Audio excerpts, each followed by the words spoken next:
keep printing more. There's like Took off on me.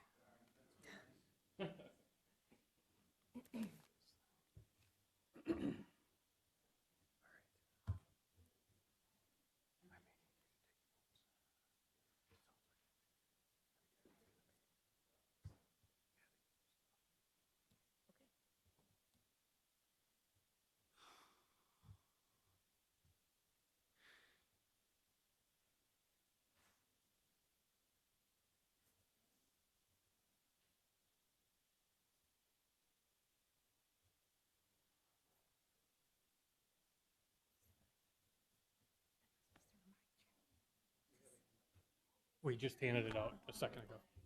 yes, Yeah, yep. we got one right here for you. I'm supposed to remind you to send the PDM to Bob. From last time. Oh, I sent it. Yep. Okay, good.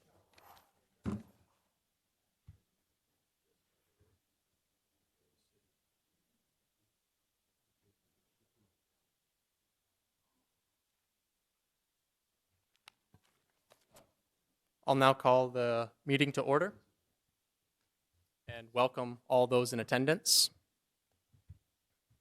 Item number 1 on the agenda is roll call.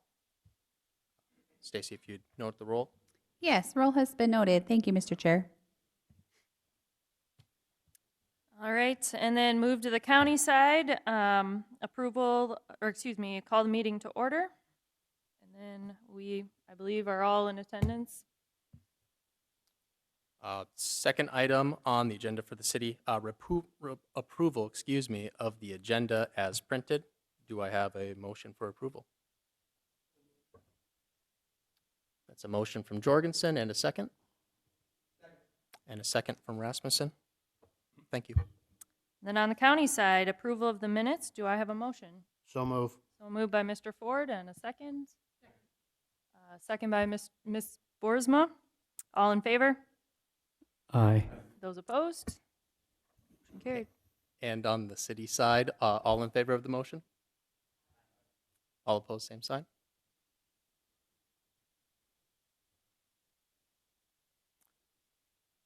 And the third item on the agenda, the approval of the minutes. And before we do, I do have a suggestion and a change to the official meeting minutes. Replace the verbiage city chairperson Tanner Aiken with the verbiage county chairperson Kimberly Olenkowicz. And so I will now entertain a motion to approve the minutes with that edit.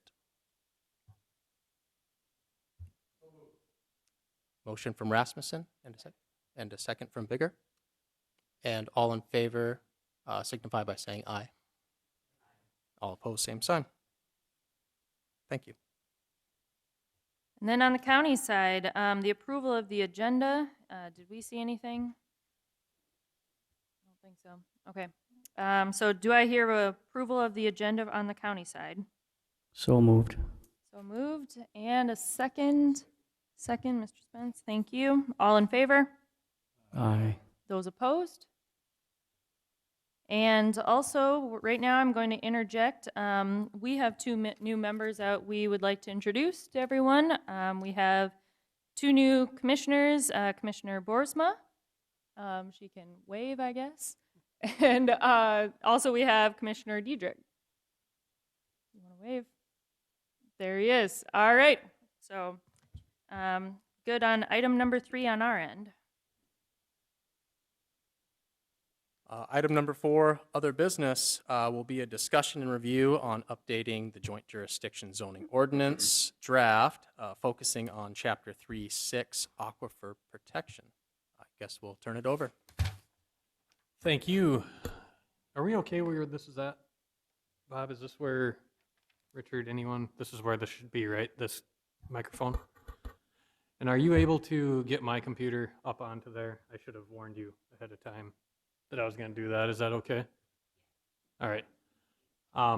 In the meantime, I will introduce myself to our couple of new members, and then also, maybe if you would, switch over to the draft joint jurisdiction ordinance on there, whoever's running it, never mind.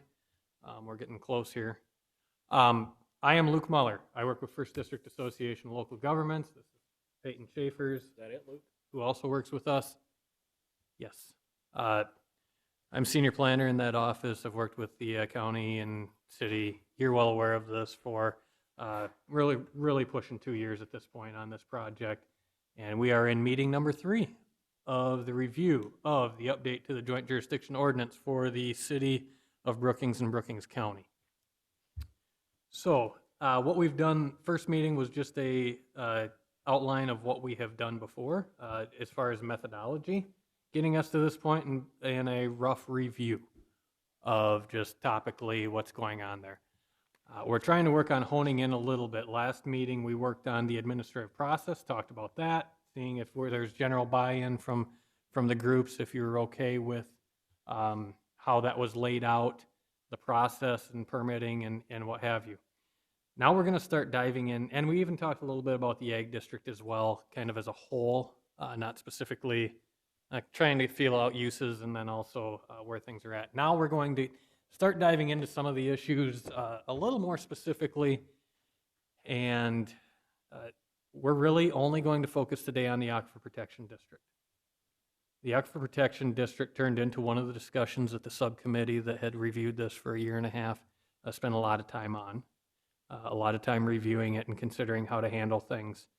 And so what I want to do is I'm going to go through this, and I want to reiterate how we want to go about this, and I had a question about that before too. We're going through this topically, okay? Topically, we're trying to make sure we've got general buy-in of what's in there. I'm hoping that you've at least glanced at the section, if not peered all the way through it for most of you. But if there's an issue, if you've got an issue with something on the surface, we want to talk about it now and get that figured out, because we don't want to throw the baby out with the bathwater on the entire ordinance and just say, well, I don't like that one thing, and find that out when we get to public hearings. In the same breath, and we were just having this discussion a minute ago, if you've got specific suggestions, especially if they're maybe a new point or something like that, I do want to talk about that if you've looked at it and brought that up. We won't worry about commas and periods and thous and these. But I do want to have a decent idea as to what that is. And then my plan is that I would gather that from you between now and the next meeting, and then try and incorporate it. And then I'd like to show that maybe either at the beginning or the end of the next meeting, so that we can figure out if you're okay with the general concept of what that is, and then we go back into it. So we'll get back to that, Eric, but that's what I'm thinking. Anyway, introduction done. I want to talk about the Aquifer Protection District. First of all, I am going to show a map first, just to give you an idea as to what it is you're looking at. I'm going to zoom out a little bit here. What we have, bear with me. The Aquifer Protection District includes, you have 2 zones in that Aquifer Protection District. It is the shallow aquifer, and that includes areas that are mapped as a shallow aquifer from DNR. Zoom that out even farther here. It has been the mapped shallow aquifer by DENR, and also areas identified on the first occurrence map, USGS, where they identified sand or gravel or aquifer-bearing materials within 50 feet of the surface. Not necessarily water there, but there is sand or gravel or something along that lines, and we expect water to get down there. Those are all the areas in what I would call maybe the purple on this map that's on the screen right now. You can see it actually covers a lot of the county, but frankly, not much to the north, but to the south of the city. I'm trying to get the floodplain off of there so that we're not so cluttered here. Then we have what's known as the Wellhead Protection District. That is Zone A.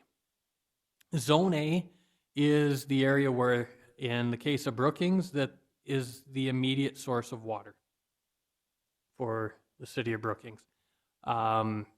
We have had discussion, I brought that up topically earlier on, that this one here, the area that's in, I'm going to call this the southern on the east edge That area there has been discussed and will be taken out because that well is no longer used, and they'll be taken out of the Aquifer Protection District to make sure we're only impacting the folks that realistically need to be impacted. That's a part of the change.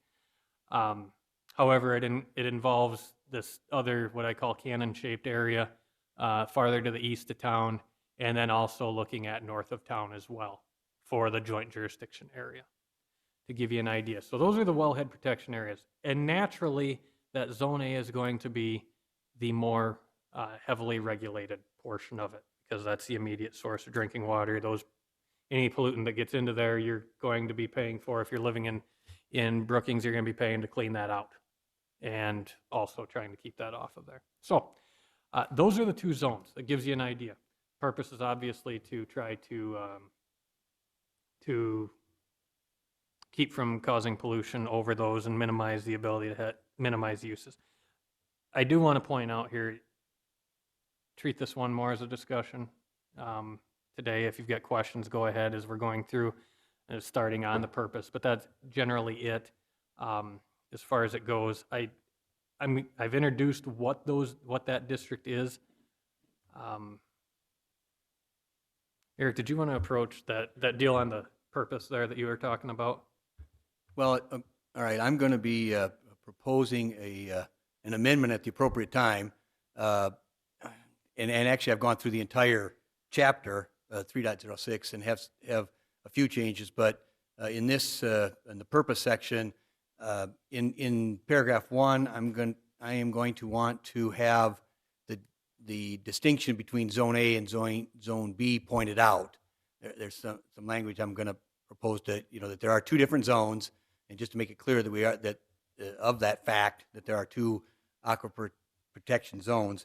And then the second change is to add a paragraph 5 at the end, basically that indicates that if there's any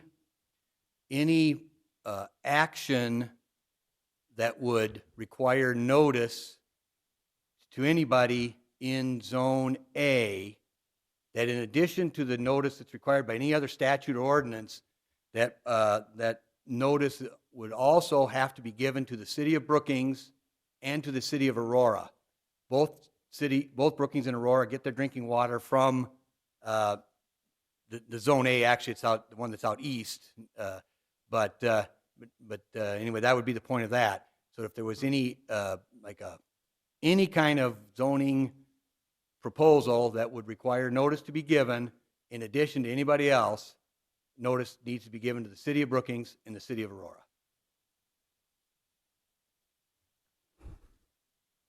That's a good point. Does anyone see, and I'm going to kind of look around for staff as well, county especially, do you see that as an issue, trying to notify the city? I mean, you probably, I'm assuming you're talking written notice of some Yeah, sort. like a lot of zoning A letter. activities, you have to give notice to adjoining landowners and everything like that. It just, if there's any notice like that required, then in addition to anybody else, that the two cities would be notified as well. Now, this isn't providing for new notice. I mean, if there's an action that's pending that doesn't require any kind of notice, that's not what we're talking about. I'm talking about only if an adjoining landowner would get notice, would be required to get notice, the two cities would be required to get notice as well. And I'm just trying to react to it a little bit here. Would it make more sense for the water provider to get the notice instead of the municipality individually, or do you feel like the finance office would be able to forward that on to them? I thought about that, gave that some thought, and in the end, I concluded that it would be best to go to because in both instances it is the city, again, we are comfortable that notice would be then given to the appropriate individual, and I'm not uncomfortable with that. Okay. What does the county think? Any comments, thoughts on this whole thing in general? I mean, kind of starting there. Giving additional notices, and first off, I guess, now that's just going to be, you're saying if a structure is changed? Well, even Because like first if- off, you can't rebuild, of Right, course, or but- there's nothing. again, we're just any kind of, even like if there was going to be a zoning change, again, you got to give notice of zoning changes to adjoining landowners. Just anything that would otherwise require notice. A building permit doesn't require notice to adjoining landowners. I'm not Right. talking building permit. Right. You see what I'm saying? And it's just, if there would be notice required to a neighbor, notice would also be required to the two cities. So it would primarily involve rezonings, conditional uses, variances, things of That would that be it. nature that Appeals. would require a notice to be published in the paper, notifying individual landowners. So those would be your main items. Sorry. Luke, I'm a little confused. Now, rezonings, will those get filed in the county zoning office first? Where do they get filed? Because they have to come. It from depends on the both underlying divisions. zoning district where they would Uh-huh. start. And so if they're a case like you had earlier this year or last year where it's from R1B to R2C, I don't know your districts. If it's from one residential district to another, it would start in the city and then work through both of them. If it's an ag district to a commercial, then it would probably start within the ag district or within the county. So that's gonna depend on where that comes from. And I don't have any heartburn with putting the notice requirement in there because we're going to have a third board that's going to hear some of those things, and we want to make that clear. Mhm. But if we're going to say the city of Aurora, the city of Brookings, I'd like to have the county of Brookings in there too to get notice. Right. Okay. Any thoughts? What does our board think? I think that's a good idea. Okay. I guess keeping everybody informed is not the end of the world, so. But there's not going to be many changes in that area anyway. Am I understanding this correctly? It's, More number than- one, it's a small area. Number two, I mean, you can't really, Yeah, as it's written do today, and we'll much. get into that in a minute, but I mean, as it's written today, you can't get building permits anyway. right. So that's unlikely to have any variances. Conditional uses are probably unlikely too. But we'll get to that in a minute, but I do think that's a good point. And for what it's worth, we'll talk about that on notice. That may actually wind up going back in the administration section instead of here, but 601, as long as I've got how you're kind of looking at it, that'd be helpful.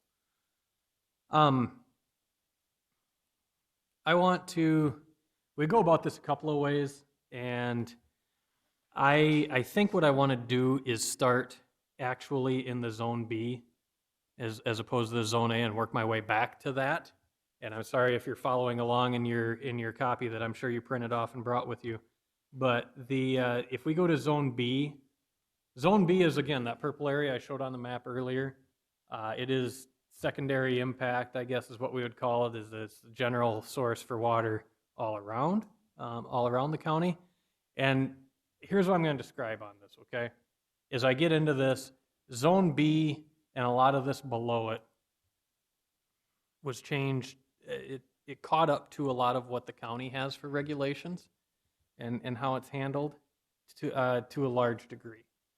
The focus of the subcommittee really did focus on Zone A and how to handle that. Zone B more or less mirrors what the county has. The one thing I will say as a caveat to that, and this is going to affect both Zone A and Zone B, is that there was some confusion, even early on, as far as how the heck we administer the existing joint jurisdiction wellhead protection and aquifer protection district regulations, because I'm sure you all have that zoning district memorized, but if you don't, it has permitted uses, conditional or special exceptions, and then prohibited uses. In zoning, I'll back up for those of you that remember zoning 101. If it's not a listed use, it's not allowed in the zoning district, which makes that prohibited use language confusing. Why do we have a prohibited use section with several things listed that frankly aren't listed? So it made it confusing. Bottom line is that there have been times, there are counties, there are places, and I'm not sure if that's happened here, but there have been places where folks have been confused by that. They administer it and ultimately just go, well, if it's not a listed prohibited use, then we fall back to the underlying zoning district. We wanted to eliminate that confusion. So we treat this district the same as we would any other zoning district. If it's not listed, it's not allowed. The only place we have the prohibited uses is where it may be allowed in another district, in the underlying district. So we list those as things that would not be allowed here regardless of what your underlying district is. Otherwise, it's still not allowed. Another thing that we did differently from the county's ordinance to this one, I'm sorry, just kind of bouncing around here, is that there were some things that were identified as uses that really aren't. They're just things people do, is what it amounts to. And a good example is open burning. Certain types of things. Another thing I was going to say is certain methods of spreading fertilizer. It's not really a land use. It's just a practice. We moved that down to what we called accessory activities, basically, that might be prohibited. Some of those things that might be prohibited in that way. So those just moved around is all they did. So if you have your favorite thing that's prohibited, it might still be prohibited. It might just have been moved. Like, for example, earthen basins and lagoons, spreading or dumping of petroleum contaminated soil. We don't want that to happen, but technically you wouldn't really need a building permit to do that. So this is just the place where you put those things that wouldn't need building permits. I am going to ask, as far as Zone B goes, if anybody had any suggestions for things to change within Zone B, and then I'm going to go back to Zone A. If anyone had read it. Yes? And I don't actually have that as a question, but when we're looking at this and the ordinance talks about an overlay zone, would you explain to all of us what an overlay zone is? What does that mean? Certainly. And that's one of the issues that we had, was that we weren't entirely clear if it was an overlay zone to begin with. But an overlay district is a district in which you put on top of the regular zoning district to either add an additional layer of requirement, or in some cases you strip them away. I see them in both cases. So that's basically it, is that it's going to be another layer of regulations that go on top of that area. And in this case, I think everyone agreed in the subcommittee, rightfully so. It's the area where you're getting your water source from. And so that's the nickel tour of what an overlay district is on here. And so, again, I'll ask that. Is there anything you want for the good of the cause on Zone B at this point? We can bounce back to it if you'd like. City Commission, any other thoughts? Okay, on the county side, anybody have anything? Let's see, kind of looks pretty basic from what I saw, but what are your guys' thoughts? Nothing? All right, I want to go back then to Zone A, because I don't want to short this conversation. You may all be in agreement, and hopefully so it goes short, but I want to make sure that we've all talked about this, because we spent a lot of time talking about this. And don't get me wrong, if there's another section you want to talk about, we can do that too, but I want to make sure we have time. Again, we've talked about where Zone A is. I want to show you, I want to start with just what it says here. And what I did is I laid out in that sheet that was handed out ahead of you, I laid out what is listed on the left column is the existing county wellhead protection district. And the reason I did that is because that's where the county has to look at how that relates to this area versus, say, other wellhead protection districts within the county's jurisdiction, and straight face how they handle one water source versus the other, if there is a versus. The next one is the existing joint jurisdiction ordinance wellhead protection uses that are allowed. And then the next column is as they're proposed in the current draft, okay? And you can see that I tried to carry the ones that looked like they were alike or substantially the same all the way across. And if they were different, to point out, okay, they're missing from here, or they're whatever. And so what you have in there is you've got, I'm going to ignore for discussion purposes the left two columns and just go into what is proposed here. And what ultimately was proposed was to allow for no structures except for signs or pump houses. A structure is going to include any sort of be it a house, a shed, a deck, a garage, anything. Nothing that you would be able to get a building permit for could you have over that wellhead protection district. So there would be no permitted uses there. As far as condition for structures, I should say, as far as conditional uses, move the public utility structures down to a conditional use just to verify that they're going to be able to meet the performance standards. Orchards and tree farms, I think, was largely because I want to make sure that the fertilizing methods were going to be okay. And then the last one was that as a conditional use, you could get a conditional use to rebuild if you had a catastrophe and knocked down, your structure came down. Say your house came down, you get a conditional use permit to replace it as long as there wasn't a risk of contamination due to it. I know that a lot of discussion came in, and I'll start with a little bit of it, but one of the things that was brought up with the, from the standpoint of heavily restricting, was the aspect of just not encouraging anything over the top of it, period, if at all possible. I think that was basically it, that we don't want to make things that we can't, that are more apt to pollute more than we have out there already. The other side to that was that we do have things out there. We do have uses out there that are going out there that may or may not have been able to get building permits today. As they sit, this would be no longer allowed to get building permits. So those are the two sides to that. And so that's what we've got in there for uses. And I don't know if anyone had any comments or suggestions. Okay, so this is something I want to just be very clear about, especially on the county side of things. To put this bluntly, on the conditional use side of things, again, kind of the basic idea is on those pink spots, I guess, that were laid up there earlier. Hopefully everybody's looking at this while I'm talking here. On these pink spots, they are saying that we would not be able to build or have any new structures, except for, I guess, signs, pump houses, looks like public utility services, orchard for fertilization methods. But kind of some big things, like, I mean, that means if you wanted to add on to a deck on your house, now you can't. If you have your house in one of those areas, if you wanted to put up a grain bin, you can't do that. If you want to, I don't know, maybe even add on an additional place to the house, you cannot do that. Number one, that's what that means. Number two, and this we might need some further explanation from Luke on, I'm not sure, but reconstruction of structures.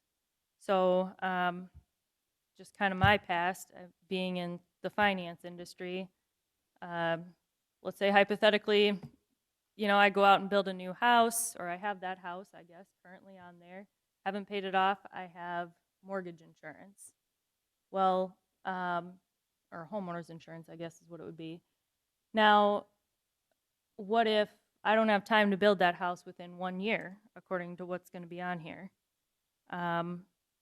For whatever reasons may be the case. Now, all of a sudden, I can't do it. And, by the way, I also need to make sure that we also have a conditional use passed. Is that making sense to everyone? If you want anything cleared up, but you can probably kind of see where I'm feeling like those spots in the county, that's already their land, and now they can't add a deck there. That's already their land, and now they can't add a room onto their house. Tornado goes by, now I can't rebuild my house, possibly, if I can't do it within a year, all of a sudden I'm out of luck. I want to hear from some other people here.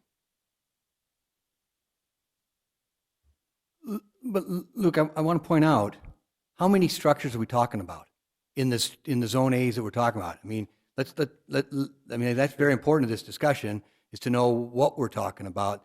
I mean, the zone A's are pretty small compared to the whole county, and there's, I think in the one there's nothing, and in the other there are a few homes, but it's not like it's the whole county. It winds up being total acreages are, and I don't have the total acreages handy, but I was just going to open this table because I had it up a second ago. There are 35 structures, and let me just count here. Houses, 1, 2, 3, 4, 5, 6, 7, 8, 10, 11, 12, 13, 14, 15, 16, 17, 18, 19. I come up with 28, I think, houses is what it amounts to. And then otherwise there would be 8 other structures. Or no, sorry, 7 other structures, if I'm right on my 28 there. And of those others, I think at least one of those is a cell tower. Couple of signs. Yeah, that's what 2 of those are, is signs, if I remember right. There's a rubble site. So, I mean, that structure is just a use. The gun club is out there. There's an abandoned, I think, feedlot. Syngenta is out there. One of those is the well house for utilities, and junkyard and the gravel pit. So going back to structures, I'm sorry. I'll backtrack on my number. That would be 33 structures is what that would be. Okay. So do they need to be grandfathered in? For any of those to be replaced, they would need a conditional use permit to be at least applied for within 1 year of coming down. Or they could apply ahead of taking them down as well, but yeah, they would need some sort of a permit to say, yep, you get to put that back up. And then maybe that's something to bring up too. That's a great point, Mr. Davis. Number 1, they would have to apply for it. Hypothetically, it does get voted down, you know? Well, that structure was there beforehand. Now all of a sudden I can't. It maybe never was a problem in the first place. I don't know. But, you know, if it's your property and if it's not bothering anyone else, is there a reason why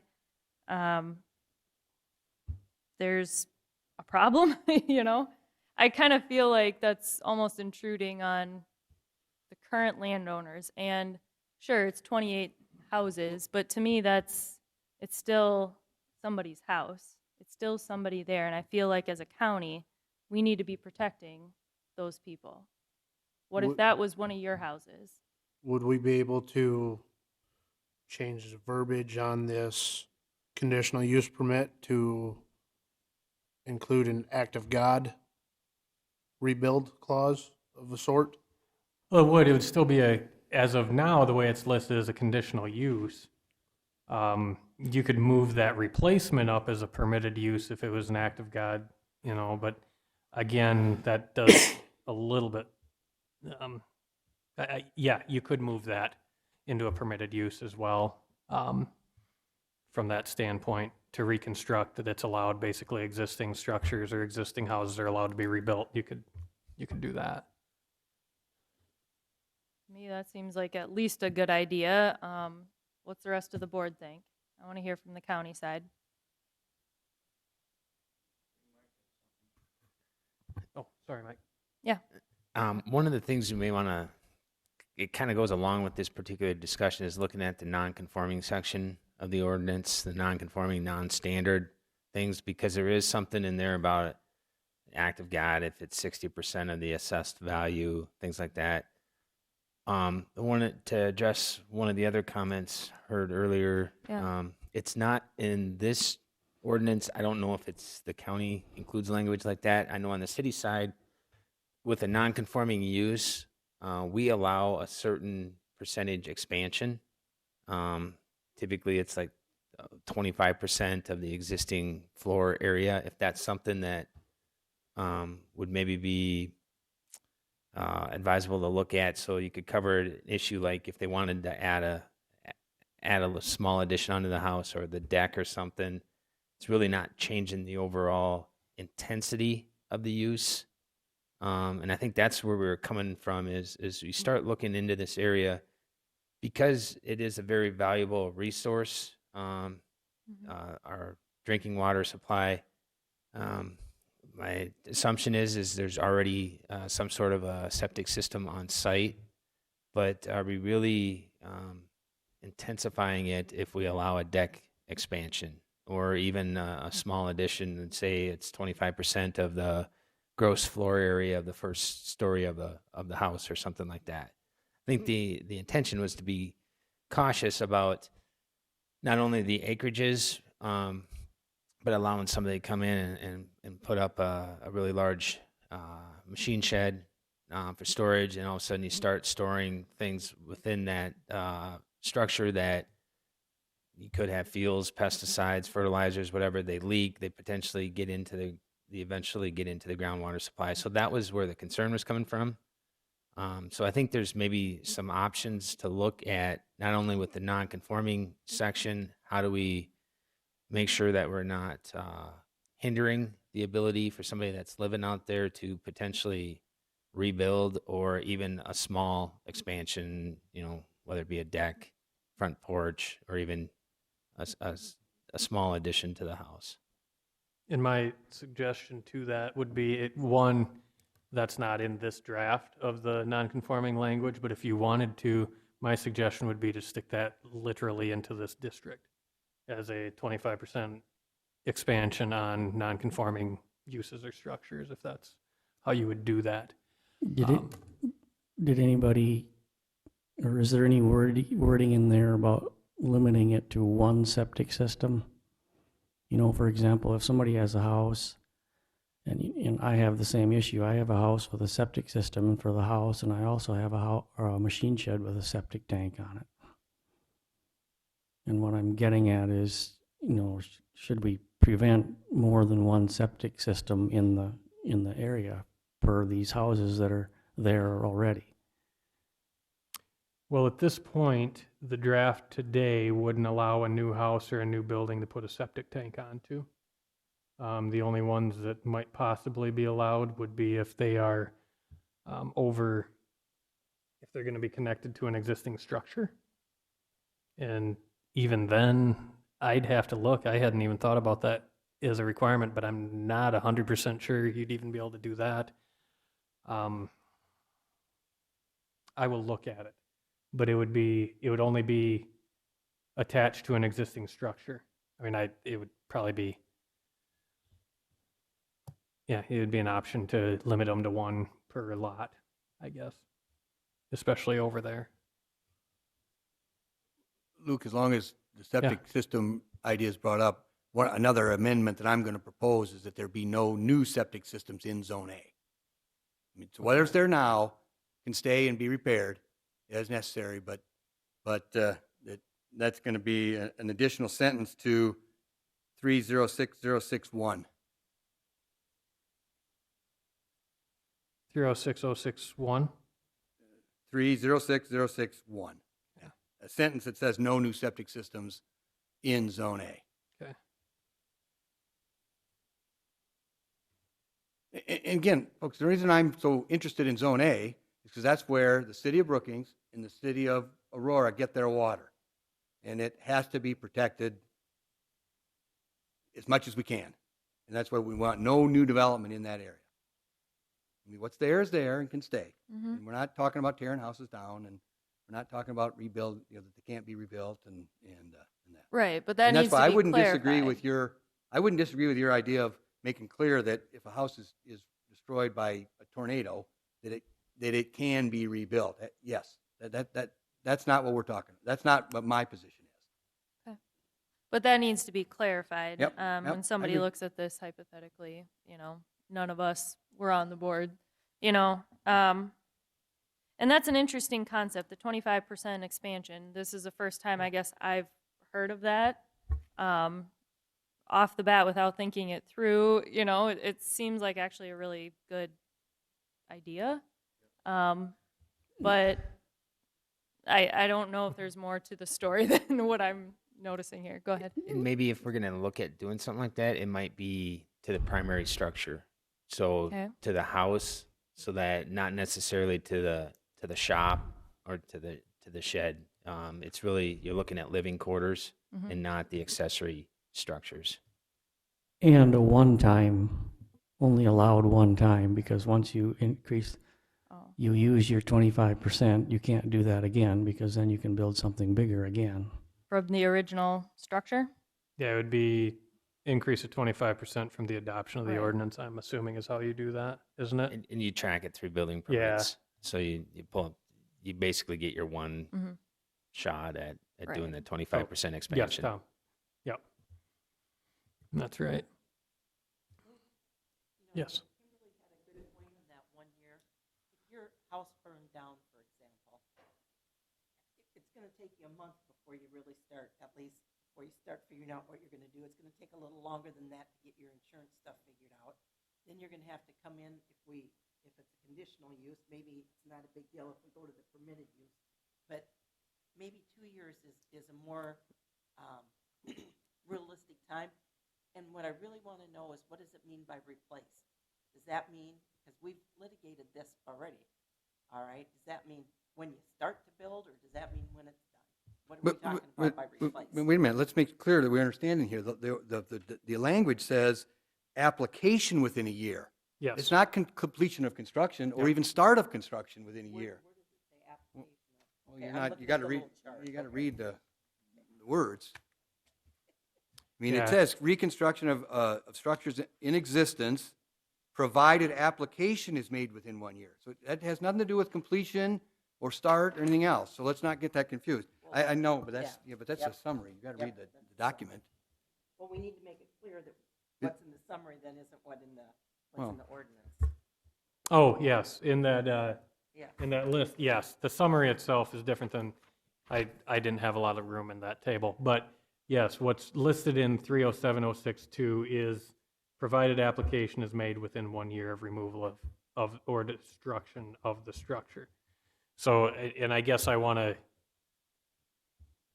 it sounds pretty, well, I've only heard from a few people, but it sounds pretty general that folks are in line with the idea that if act of God comes and smites us off the earth, it can be replaced. Good question of replacement. What is replacement? Does replacement mean I had a 2,500 square foot house and I get a 4,500 square foot house now? I think that's ultimately what you're getting at. And I am going to tell you that I hadn't planned on defining replacement. However, if we need to, we will do so to mean that it shall not exceed the size or density as was on site before. I don't know if that's what you mean, though. Does anybody Well, feel that way or not? Replacement is an absolute need, but I guess I'm kind of still stuck on, because I understand the application thing. That's not what I was really worried about. But I don't know. I'm kind of really thinking about this expansion thing too. I feel like if we just say, here's your box, you got to stay in it, you know, this property that you've been in for, your family has been there for 100 years now, you want to add a deck, and that's what's really getting me stuck on this stuff. So I'm kind of going back to that. But if we need to define replacement, I'm not opposed to it, I guess. What does the board think? You Like can to hear? either choose to define it now or define it later in a precedent. Yep. Those are your options. City, any comments? Well, to me, it'd be appropriate, since we're thinking about allowing 25% expansion, you know, in the non-conforming idea, when you rebuild, you can build up to 25% more. From Yeah, the to me, original structure. Yeah, Yeah. yeah. I mean, it seemed to be the same. Like, you might as well have consistency like that, and, you know. On the other hand, let's say an act of God comes along and the people just walk away from the building. Is there anything in the ordinance that's going to force them to clean up, say, the ashes or the plastic or the plastic residue or whatever was left from the house? In zoning, no. Do you have property maintenance code, county, anything into there? So then it'd be a pollution or a nuisance issue is about all you'd have. And I'm not 100% sure if you'd have anything nuisance-wise, unless you think that would take care of a mess of a site? Yeah. So it'd be a nuisance issue more than likely. So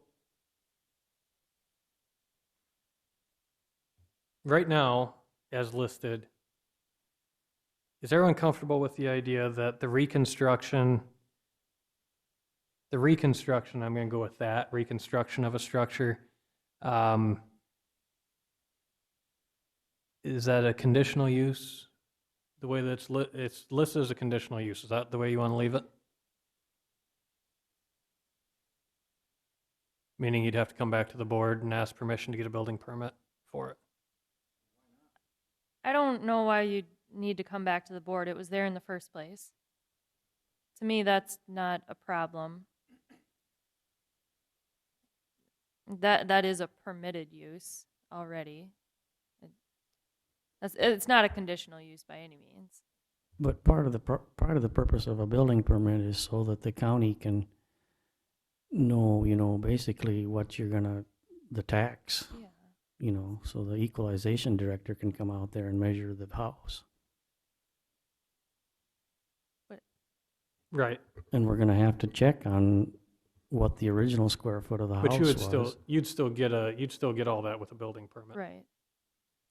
I guess my real question, I'm going to do what I do for whether you're a town of 100 or you're Brookings County. What's going to happen to a house that you're going to say no to it? I want you to think about, because I'd rather write those in right now, what you can't do, and put that in here now. If this is a conditional use, I'd like to know what you're going to say no to. And if you don't know, but you think there might be something, okay. But I'd like to see what specifically we'd be concerned about, and if it's just, are you polluting, that would be something that's going to be tough to write down, admittedly.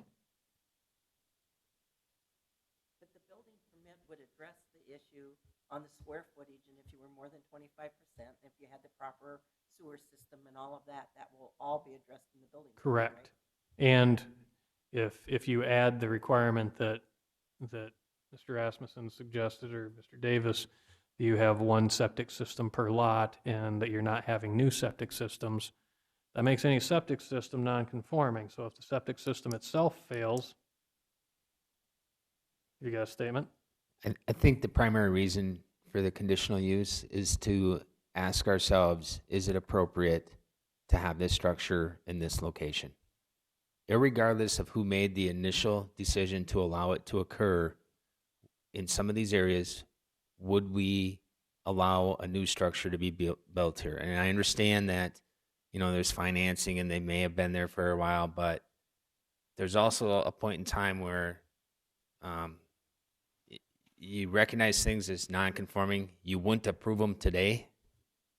So if faced with a potential decision or dilemma of, do we allow a brand new structure to go into a sensitive area, would we approve it? And if so, with what sort of conditions? And that would be the primary reason why you'd want to look at it being a conditional use. So if you choose not to approve a new structure, who's going to buy the land out from the owner? Is that a city deal all of a sudden? Or is that a county deal? Or is that a joint deal? The unfortunate part is there comes a point in time where the people of today have to clean up the mistakes of past. And this is one of the areas. I think it was pointed out there's roughly 30 some structures in the two primary zonings. In a perfect world, if you could buy out all the structures, remove them, great.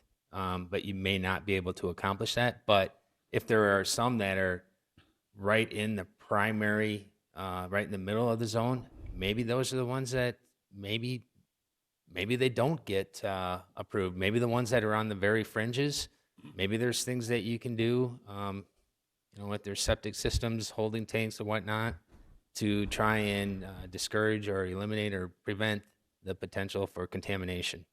I don't think it's anything that we're looking at who's going to buy one property out or the other or something, but it's an opportunity that,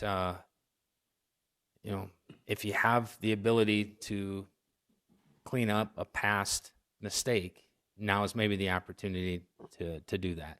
And so I think it's the question is it appropriate location? And if it is, great. Then what sort of conditions should be placed on it for the rebuild?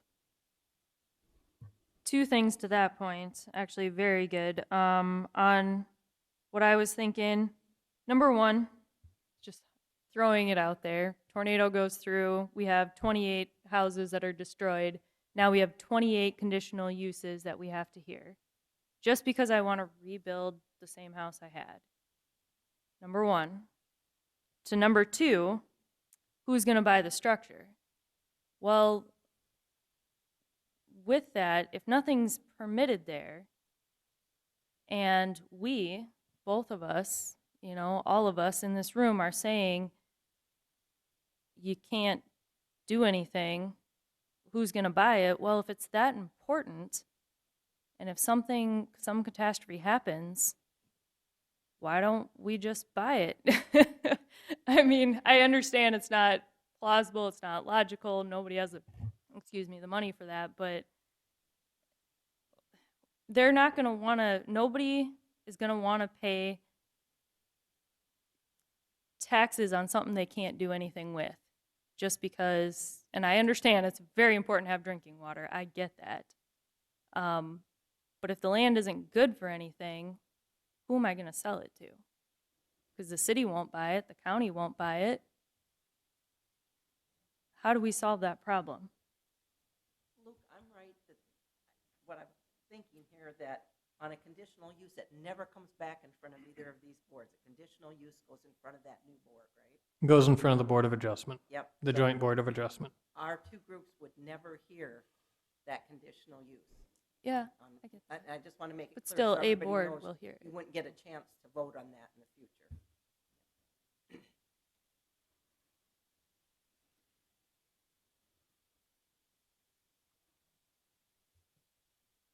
So I'll pose it again, because I think Mike made a good point. I mean, that is why. If you had, especially if you had conditions, not just if you did actually want to pluck one out of the middle or something like that, but if there were specific conditions to it that you wanted to add, that would be relevant. So I want to make sure, as we run out of time here, that I, at the very least, have an idea here with this first one. We leave reconstruction of structures and expansion up to 25% of the existing structure, principal structure, I think is the right term. We leave that as a conditional use, or is that permitted use? I think that's really, as long as I can get that figured out, that gets me a good start. We obviously won't be done with this discussion before today's done, but I would like to at least have that one. And then any more comments I could work on, we could discuss this again at the next meeting. It's my personal feeling, and I'm most comfortable, and I'm speaking for myself here. Is that better? Yeah. Speaking completely for myself and not for the rest of the board, I'm most comfortable having the reconstruction of structures as a conditional use, just for the extra oversight. And based on the comments Mike had made, that it is critically important that we are able to evaluate those structures and see if it's something that should have even been built there in the first place. I struggle to think of what any of those instances would be, but I'm most comfortable knowing that if there is something out there that could be considered dangerous to the water supply, we do have an option to say, yeah, we probably don't want that structure replaced. And I'd be interested in knowing how the rest of the City Planning Commission feels.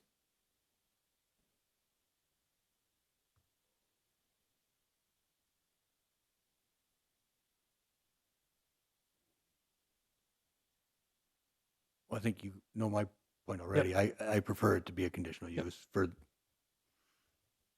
And I prefer it to be a permitted use, only because what Mike said, I think, is exactly what will happen. It'll depend on this new board, and I think we've got 5 people. I can't remember if it's 5 or 7. All right, sitting there and deciding what might be politically or socially correct today, should we let this person have a house there or not? And that is taking away a property right that people should be able to have, and a permitted use would ensure that people get to keep their homes. Whether or not we agree or disagree that there ever should have been a house there, if you have a home there, you should be able to rebuild if something happens to your house without having, let's all of us agree, we've sat through conditional use meetings. They're messy, they're emotional, and and the fact that you already have a home, I think, should be protected. Now, Leanne, you know that a Board of Adjustment cannot decide things arbitrarily. So they got to have a reason. Politically, you can be arbitrary. In a zoning change, you can almost be arbitrary. And the Board of Adjustment can't be. So, I mean, there is the appeal right that exists for any kind of Board of Adjustment. So there would be an appeal right to circuit court for any action on that coming out of that. So, I mean, I think I come down on what Mike's saying is that, in a perfect world, there wouldn't be structures in this zone A because that's where we get our water from. But what I'm saying is that it's happening all over the place that structures are being, not being allowed to be rebuilt in floodplains. I mean, you saw it in Rapid City, in the 72 flood, that was turned into floodplain. They were not allowed to rebuild. I mean, so it's not like it's unprecedented, the idea of not being able to rebuild. It happens, and it's happening in Sioux Falls right now too. So I appreciate the dilemma, but if a house is destroyed by a tornado, I mean, there's insurance. They would have had insurance. They would have had their insurance recovery. It's not like they're not. It's not like they're totally out. It's not like there's a taking. And they would have the ability to come to the new board, which is county and city, and make their decision.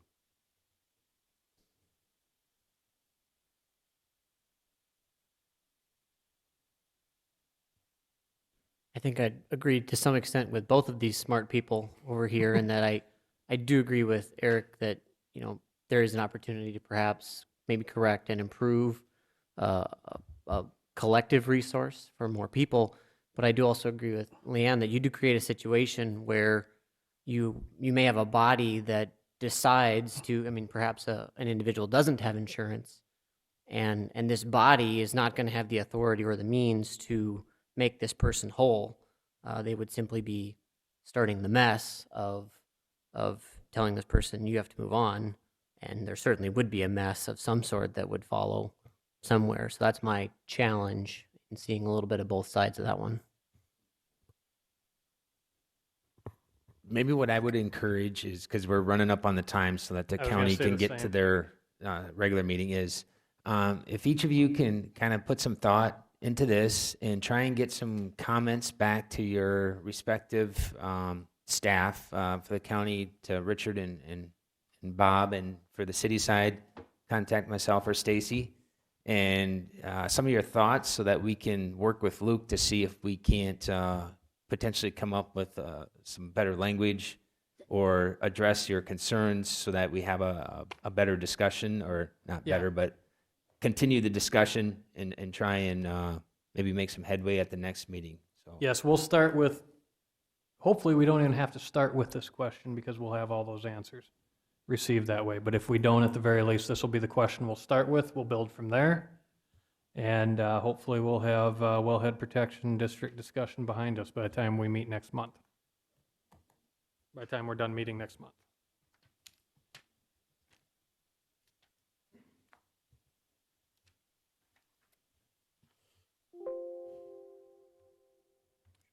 Well, thank you very much, Luke Payton.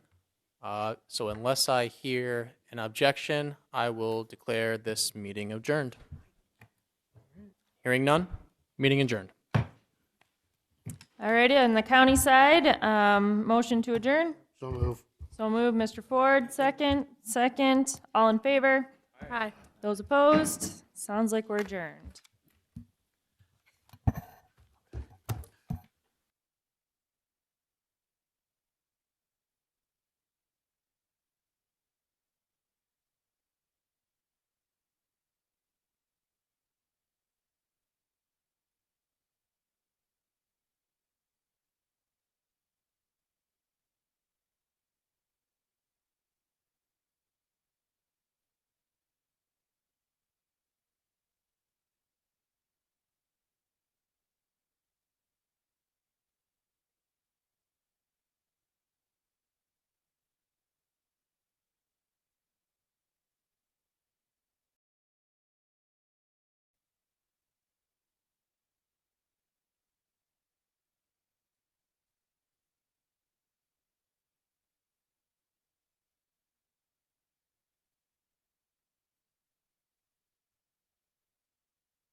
I went back to Troy Murphy's on January 23rd and picked it up.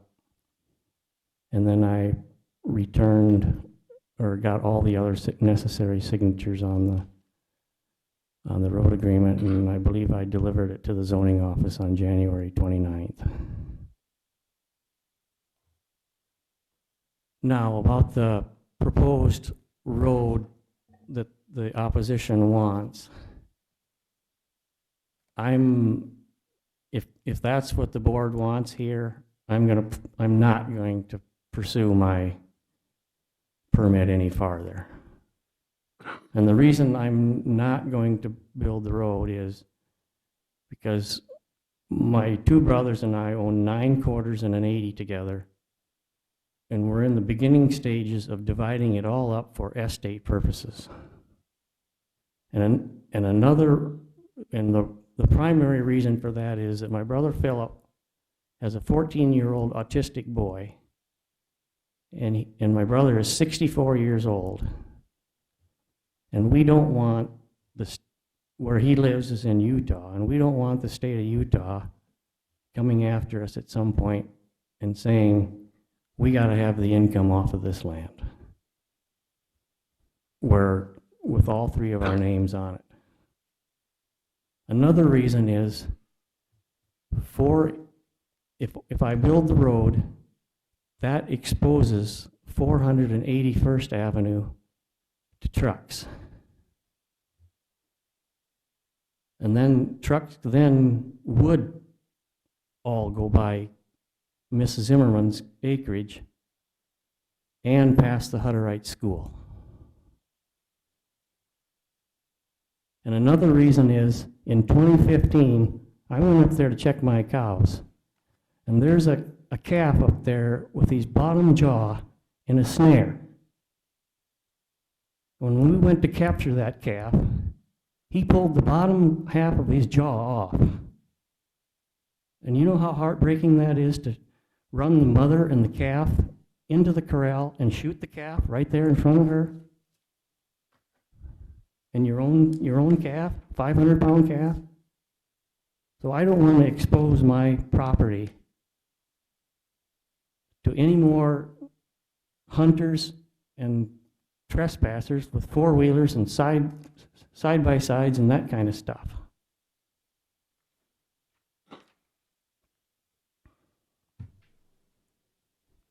So I don't know if you want to, Richard, if you want to show the hall agreement so the public can see it.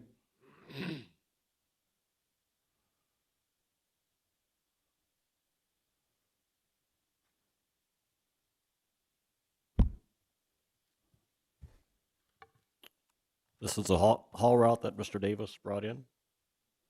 Yeah, this is another copy that I've been, Yep, give me back. just a more clear. The one I brought in was kind of,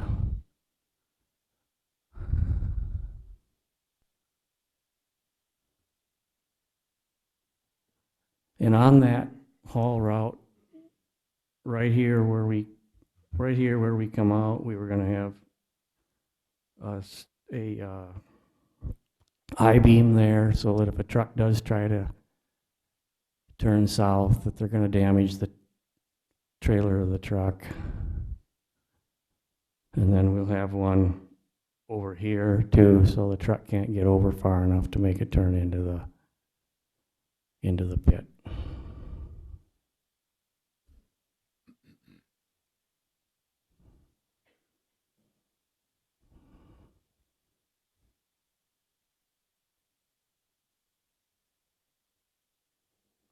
This is the road agreement with Sherman Township for the road maintenance.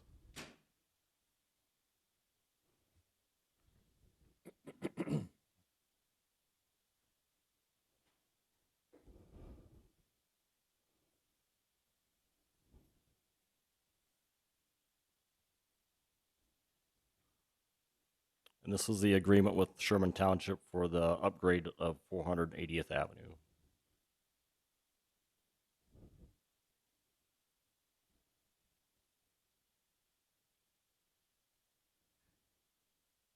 I do have a private agreement with the landowners affected by the hill. I asked for a written one, but the one said, I don't need a road agreement from you or with you because we're related.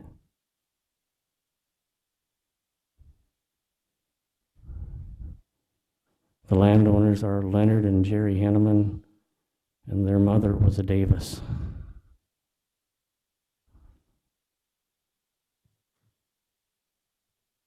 Now, that leads me to the half a mile of road that I'm asking to use in Alton Township. I'm coming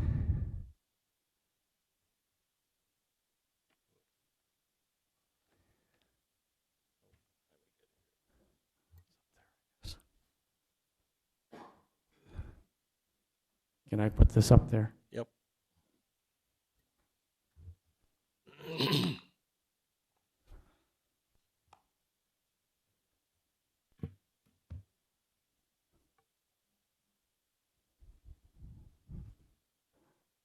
That's this area right here that I colored in with an ink pen.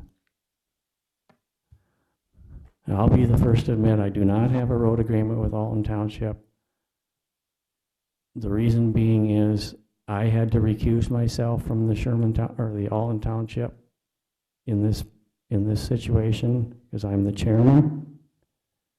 And the other two members of the Alton Township board did not take any decisive action. So I don't know how many of you know, I've been on the township board. I'm completing my 34th year now. And I've taken care of what I believe I've taken care of the roads quite well. This was my area. This quadrant of the township was my area until I believe 3 years ago. So I've had 31 years of that area.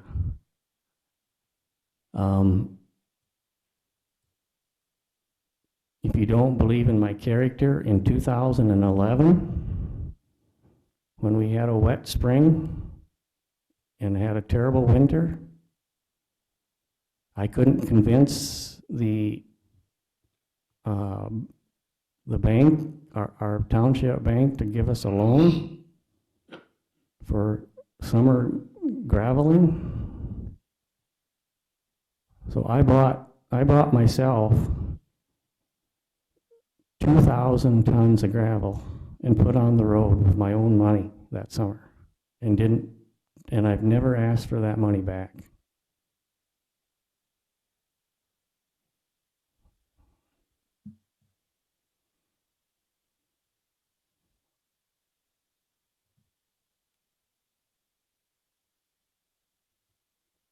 Now on the hill, going back to the hill again, somebody questioned about who determined the slope of that road.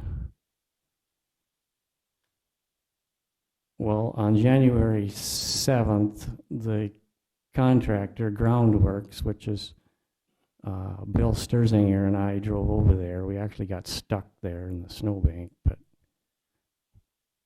he's built a lot of roads, and that was his estimation that the road was 7%.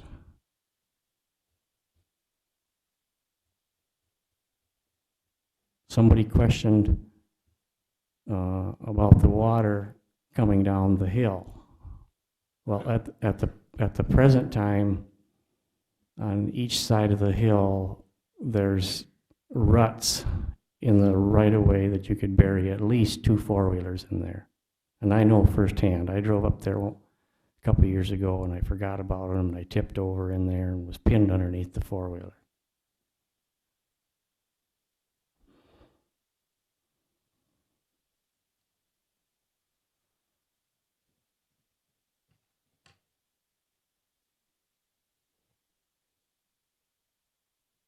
Now, there was a letter presented to the board about a decision I made in 2014 on this board.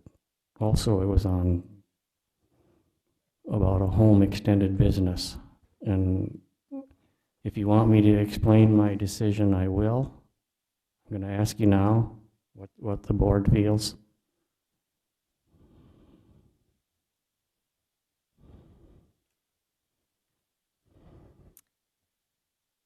Alrighty, so I think just to clarify before we get anything from the board here.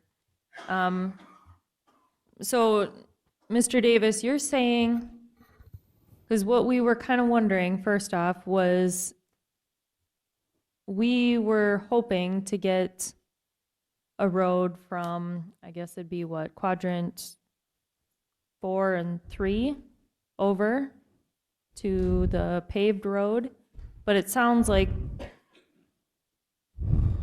you would be still using, well, I guess you'd be having them drive all the way over and use the, I guess, I'm sorry, I don't know that county road. Yeah, County Road 207, is that the right one? 207 is up at would be a mile and a half north of Right. of my mining. Okay. Okay, so I guess it'd be 480th is the correct terms. Okay, just so the board is understanding, because I think there's a lot of jargon going on. We wouldn't be having the road go through your land. We would have them go all the way up to the county road, all the way, what, north? Yes, that's correct. Mile and a half. Okay. All right, and then as for the second one, road construction costs, I guess, and, right, that would have been for the private road to the east, right? Okay. So irrelevant, I guess. And then alternate haul route. So we're still missing something with Alton Township, but I understand you are part of that township, or you're the chairperson. Yes, and the remaining two chairmen did not take any decisive action. Okay. Alrighty, so I do know though that we did get something from, what, Sherman? Is that the correct township? Right, that was the road agreements that I showed previously. Okay, so my question then is, well, first off, is there anything else that you'd like to clarify with the board? 'Cause I think we addressed those 3 items, so that's kind of what we needed from you.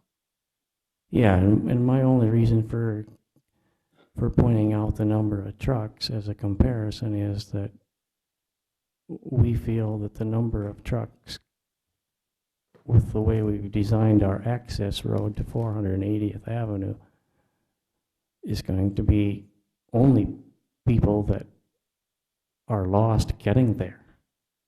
If they come up from the south, they're going to have to drive all the way up a mile and a half north and get themselves turned around and then come back in. Okay. And, you know, the opposition has stated that, well, it's going to turn into a mass truck traffic in the township from the gravel pit. And I believe I've taken the necessary measures to prevent that. And we're going to have video cameras or security cameras set up there. Mr. Sturlinger is already in negotiation with the company to do that. And Mr. Rounds told me that they have GPS tracking on all of their trucks, and they're going to be one of the customers. Okay, so with that, what other questions do we have for the applicant as he's here in front of us? I know I have a few, but just want to double check. Anybody else?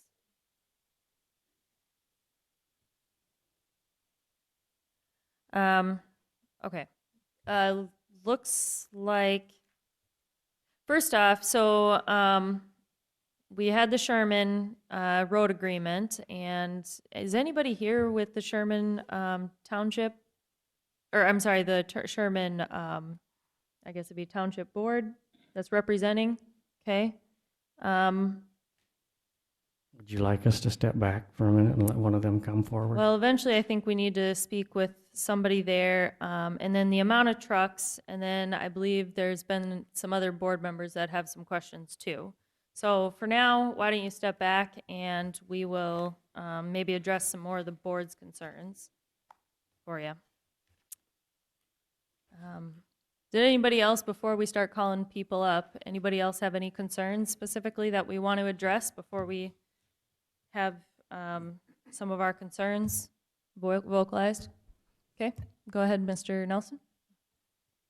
Yeah, it's if a township designs itself to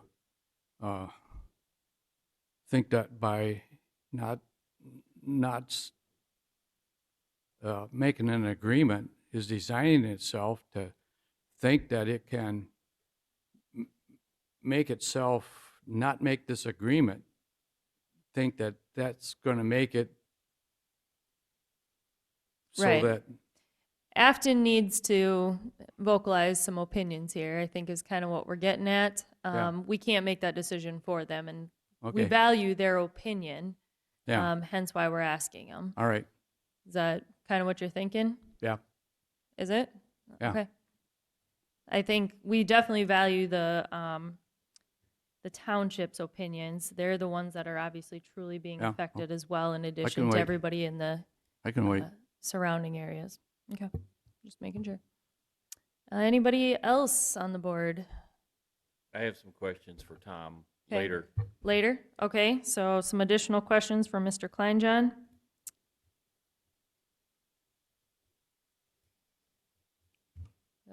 Any questions? I want to hear more from kind of everybody that's here in attendance before I ask further questions. Okay, and, all right, so some other additional questions. All right, well, first off, township board member, or I should say the person who's representing specifically Sherman Township, maybe come on up and voice some of your opinions. State your name, please. We'd like to hear from you.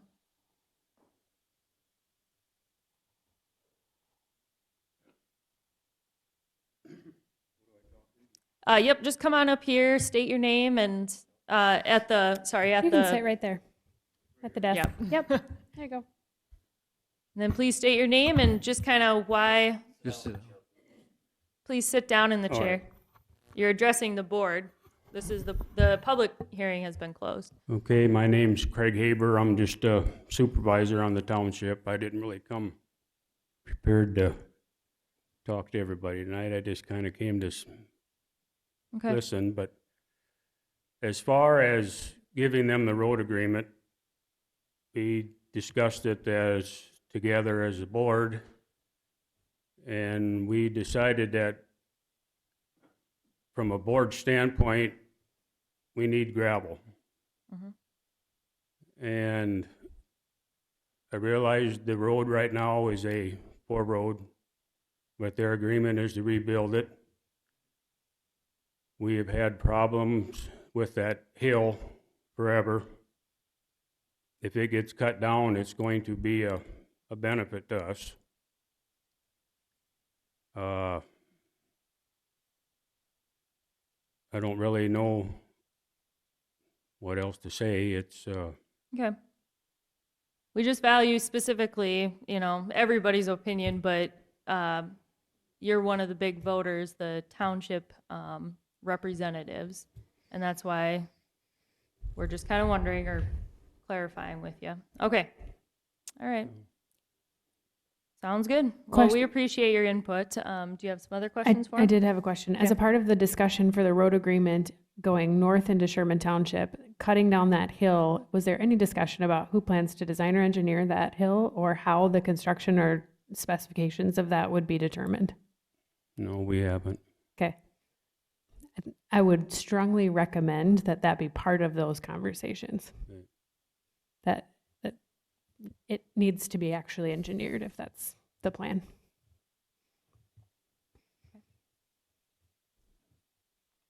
Alrighty, thank you. And then I know let's see. We also wanted to hear again from the applicant. So why don't we have Mr. Davis come back up here, and we'll have some other questions for you, it sounds like.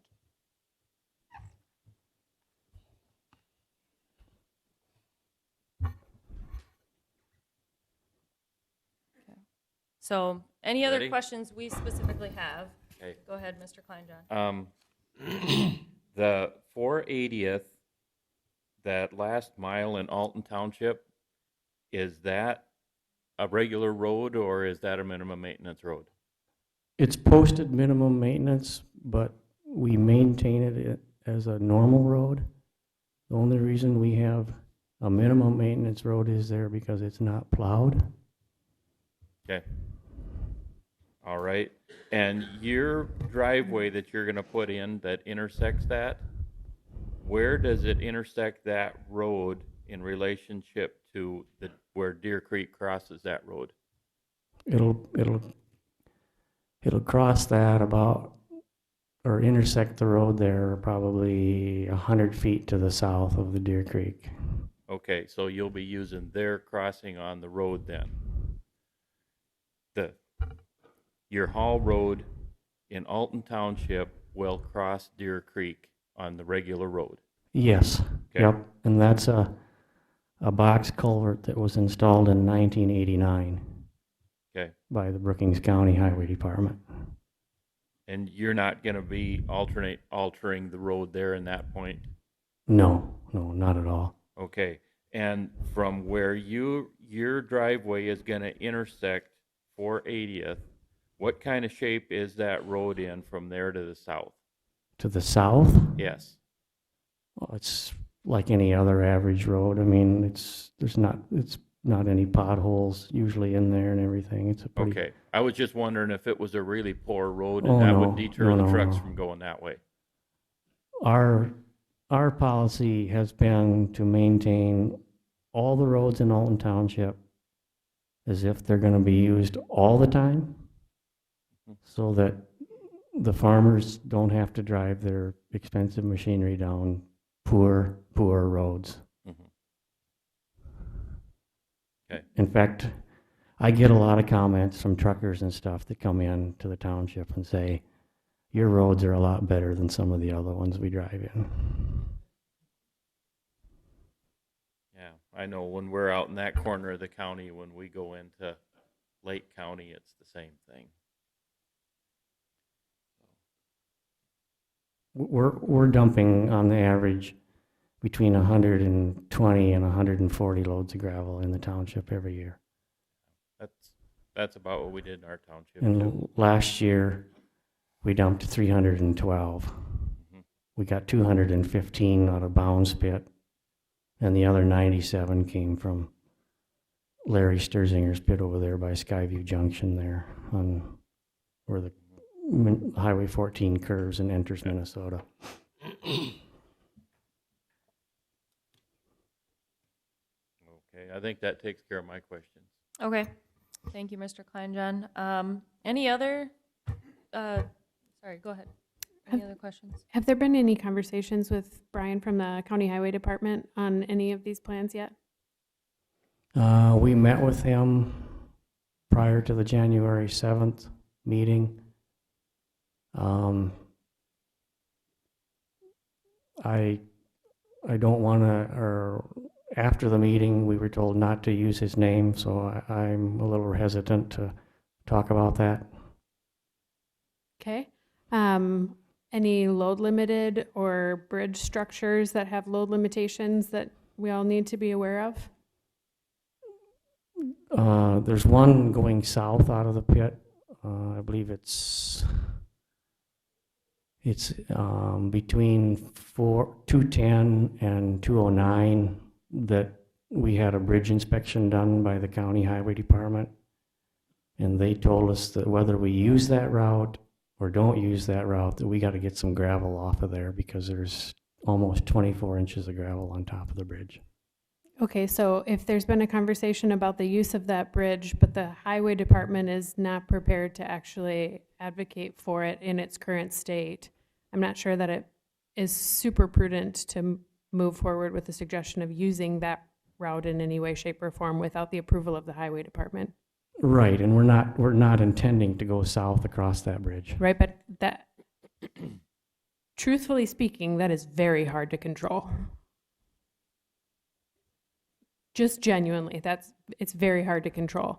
And so when you start dealing with large trucks and large loads, making sure that their access to a load limited structure or load limited road, especially in a township where the burden of keeping that road maintained is on the township until it becomes the county's problem, right? That's part of the challenge that we have to address. And so I would be remiss for not mentioning that the level of loads that are happening on a township road is concerning, especially when our county highway department hasn't actually signed off on the idea of how some of these things all have to work together. Well, like I said, we're not planning on going south or allowing any trucks to go south. And, there's already a lot of farm trucks on that bridge. And that bridge has had probably that much gravel on it for the last 30 years. Right, but it's currently handling that level of truck traffic, but now you double it or more, right? So, and I'm not saying that it should be handling that level of truck traffic even now. And I'm just saying that we're not going to allow trucks to go south and use that. Because we're going north. I understand that. The ability to penalize someone for going south is something that I don't see a plan for how to handle. Well, with the security cameras, and if we get a complaint about a truck going south. So fines? Those drivers are going to be warned, and they're not going to be allowed to come back in the pit. So the enforcement. I believe that we should have 24 hours to check our security cameras of a truck going south. Because we should be able to review the film on the security cameras, verify that it was a truck that was in our pit. Because there are other trucks that come down that road, besides, I've been farming in that valley for almost 40 some years. I see who comes down that road. Sure. And I don't expect, a truck. In a year's time, I'm expecting less than 20 trucks to escape, if any, because of the angle that we're coming. Or, if you review my plan of the angle that my approach hits the road. If somebody wants to come out of there loaded, they're going to have to drive out there. They're going to have to back up nearly 1/8 of a mile and back into a driveway and probably damage a crop that belongs to the Roland County or my own crop on the other side of the road. And if they come out empty, so if they're dropping off and you've got an empty truck, then what? If they're doing what now? If the truck is empty, if it's an unloaded truck And they're coming or going, and they're leaving, they'll have to go north. An empty truck won't even be able to make the turn and come and to go south. Unless they drive out and back down the road.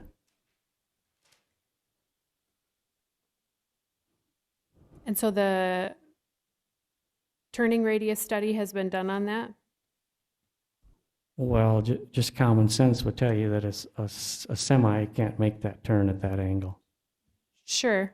But also there are standard turning radiuses that you can apply math to. And that's why we're going to make the road so narrow that they would be going in the ditch. Actually have to go in the ditch in order to get out there far enough to get the trailer to come around.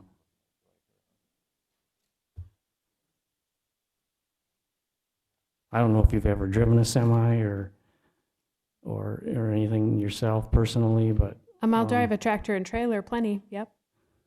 and you know how you have to Yep. get off. Yep. If you're going to make a left-hand turn with a semi, you got to get clear over to the right and allow enough length and distance, you know, for the. And if you've driven a tractor with a wagon behind it, you understand the process.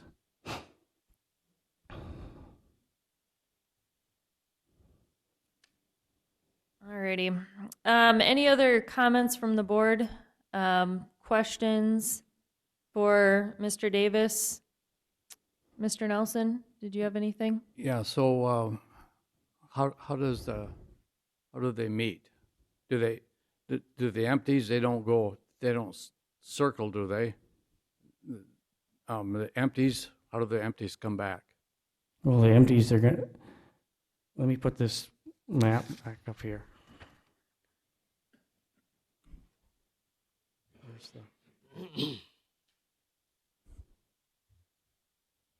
And that's kind of where we're talking to the turning radius, which is something we need to address as well, but. so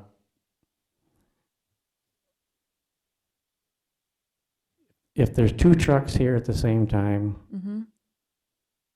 one of them's going to have to wait back here for this, because this road, this private road right here will be too narrow for two trucks to meet. So we're going to have right here at this point here, we're going to have, it'll be wide enough for two trucks to come here, but this one's only going to be narrow enough for one truck to pass at a time and go out this way. And this road right here is approximately 21 feet wide. At a 45-degree angle, there's no way a truck and a trailer can turn around at that degree. Absolutely none. And that'll be the restrictor. He has a feasible plan where trucks cannot go around that direction. We'll have security cameras. Not saying that one may not try, but if they do, it'll be linked to our smartphones, and we'll be apprised of it. Like any security system, you got to give a person a chance. But they will be evicted and will be able to come back. They'll know the rules. We'll have procedures. We'll have written contracts with the drivers so they know what's going on before it happens. There is an engineering firm we are going to be working with that is in Brookings. What is it? Tom, what is that name of the engineer? CDI or Banner? Is that the one you're thinking of? The one from the state. Oh, we're going to use the South Dakota LTAP.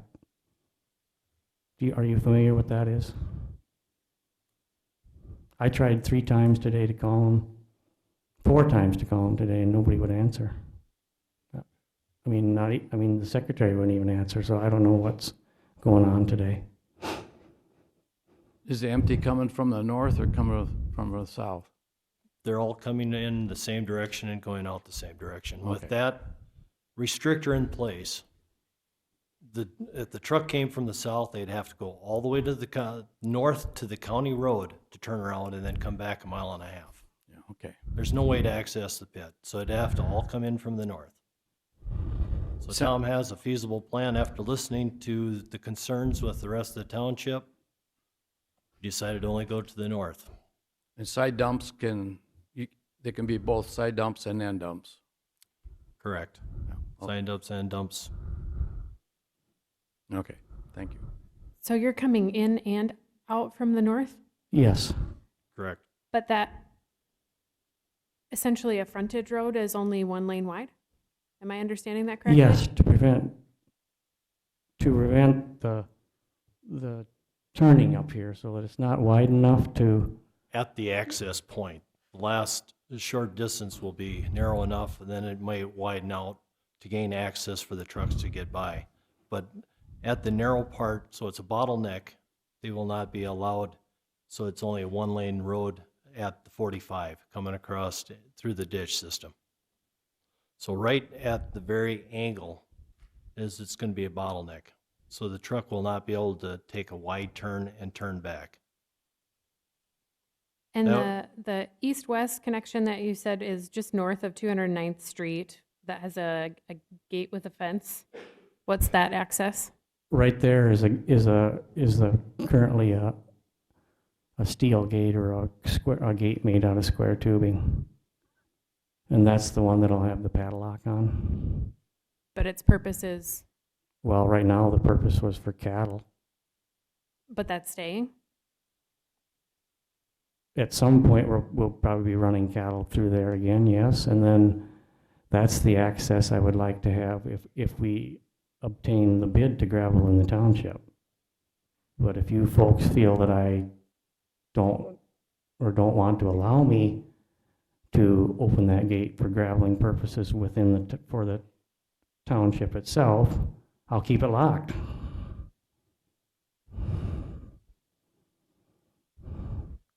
But currently we drive cattle from 208 up here, which is, a road that does not pass through the town or the county any place hardly. We're walking cattle down the road right here, and we come in this gate right here. And then we walk them across a mile to our corral a mile east of there.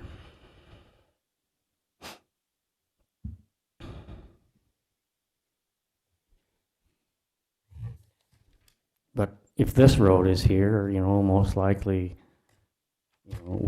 this will be shorter to get the cattle onto our own property, We'll just walk them down this road right here, and naturally I'm going to have to build a fence right here to keep the cattle in or off the road, and also along this road again, or our haul road again.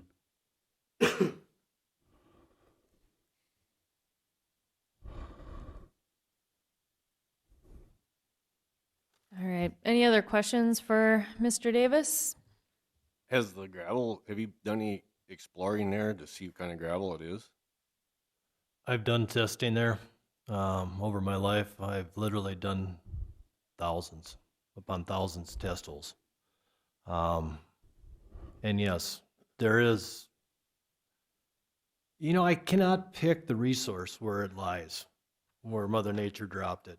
But when I find a nice resource, it's worthy going after. Otherwise, we wouldn't be building a road. I mean, there is a very nice resource. I can build from surface up to base course. So you got adequate clay. You don't have to be hauling in clay to get the... In some areas, the PI factor is up to 10. That's not the clay, it's a PI factor. That's the type of clay. Yeah. So in other areas, you got borrow, where you can bring clay in. Depends on what you want to make. It has literally everything to make whatever you'd like. So if you run into that spot where you got to bring clay in, where are you going to bring that in from? Further back. There's a source on further back to the east where he has, I don't know, as far as the backhoe could reach, pliable clay that could be brought in. So you don't foresee any trucks hauling clay in? No. Or you don't have to haul rock in? On his own land, maybe across with the scraper. You don't have to haul any rock in. There's an adequate no. rock there. No, there's abundance.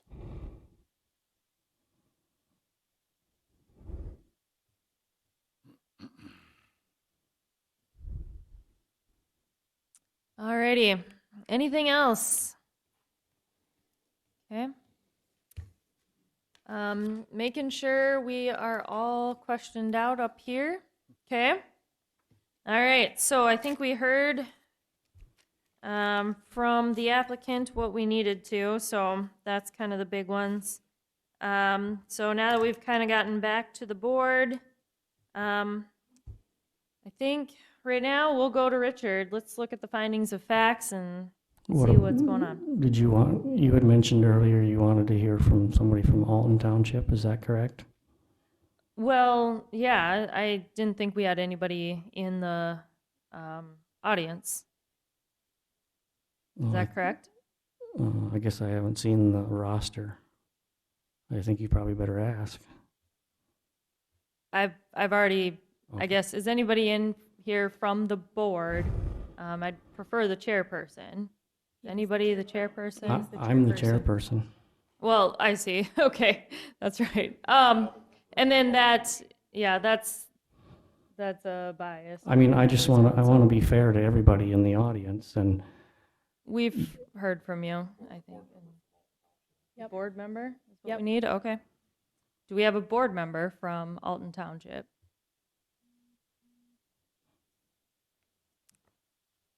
Okay.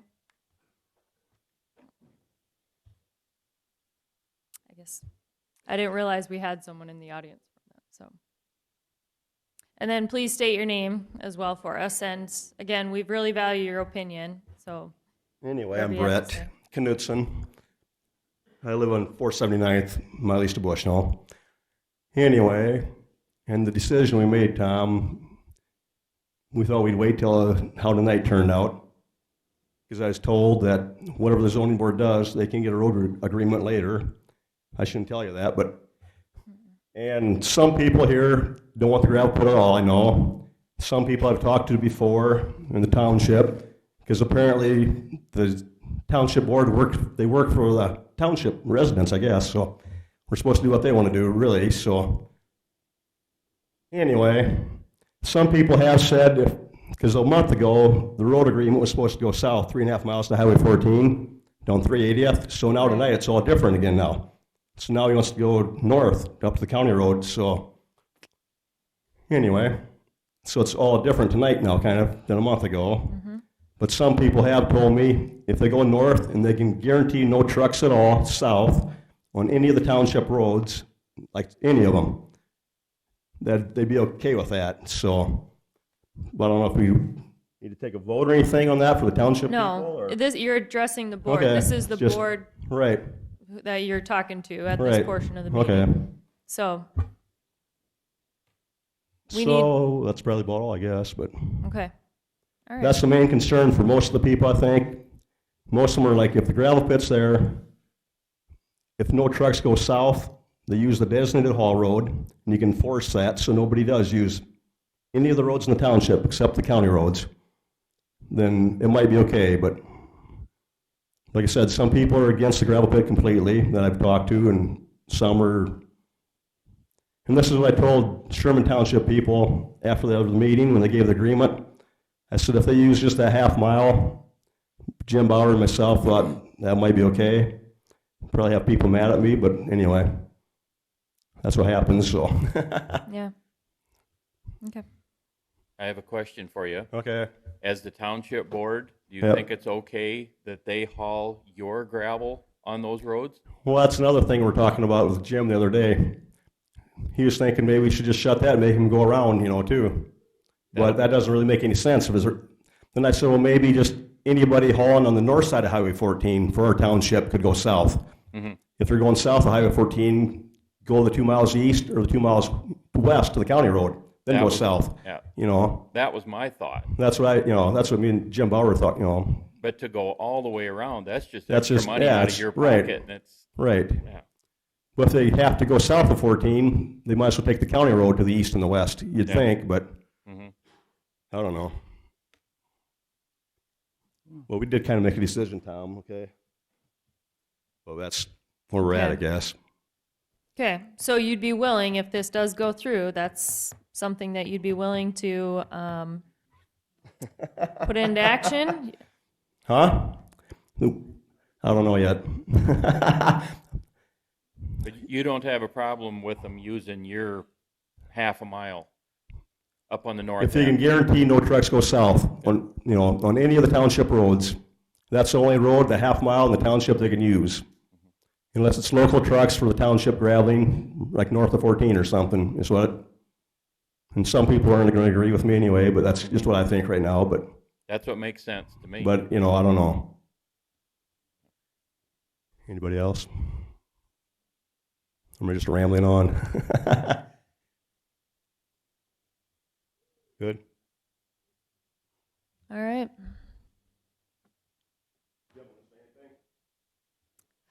Alrighty. Okay. Is that all we need? Okay. All right. That's what I kind of thought. I wanted to hear from both townships, which it sounds like I did. So, alrighty. Richard, we'll go through findings of facts and maybe if we want to make some changes, if possible. So go through and read the findings of fact. These are draft and copied off other. Oh.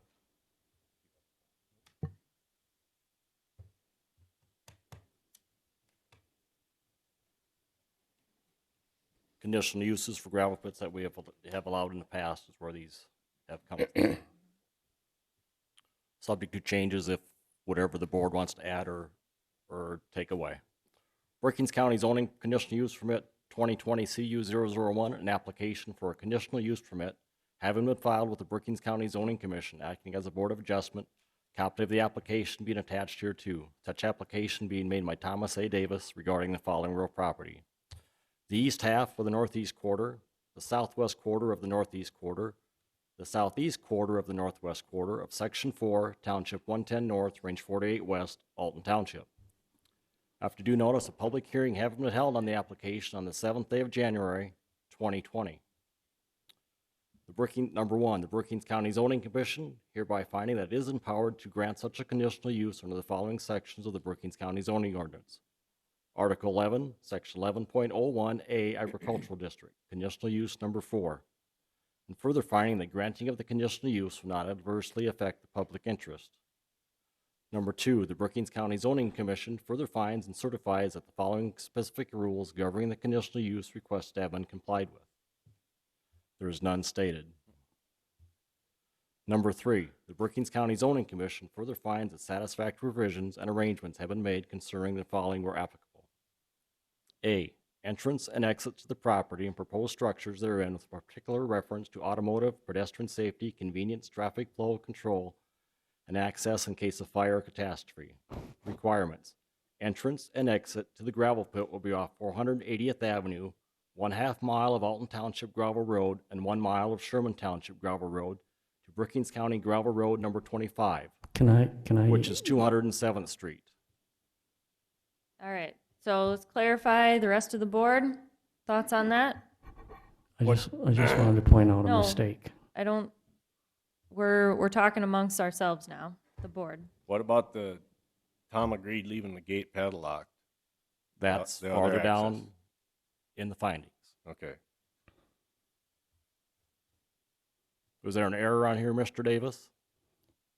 You said to Brookings County Gravel Road number 25. It should be number 8.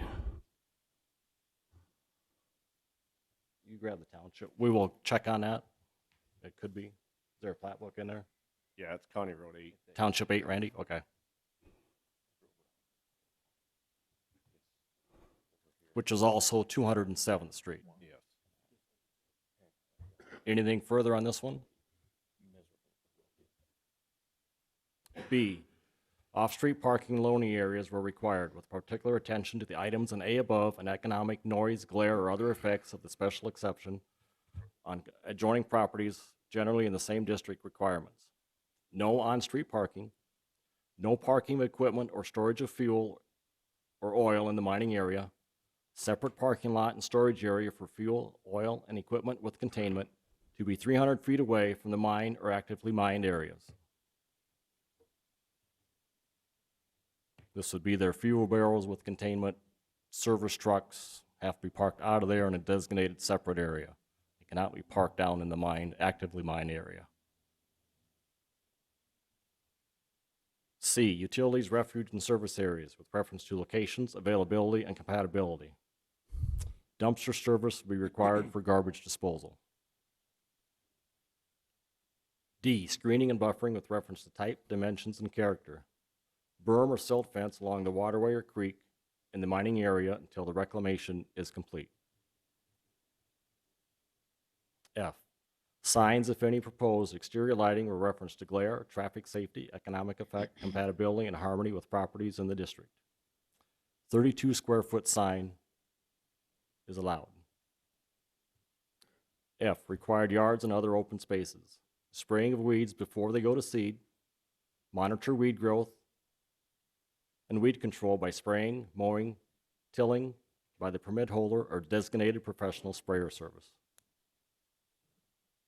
G, general compatibility with adjacent properties in the district. Comprehensive plan is met for the agricultural district.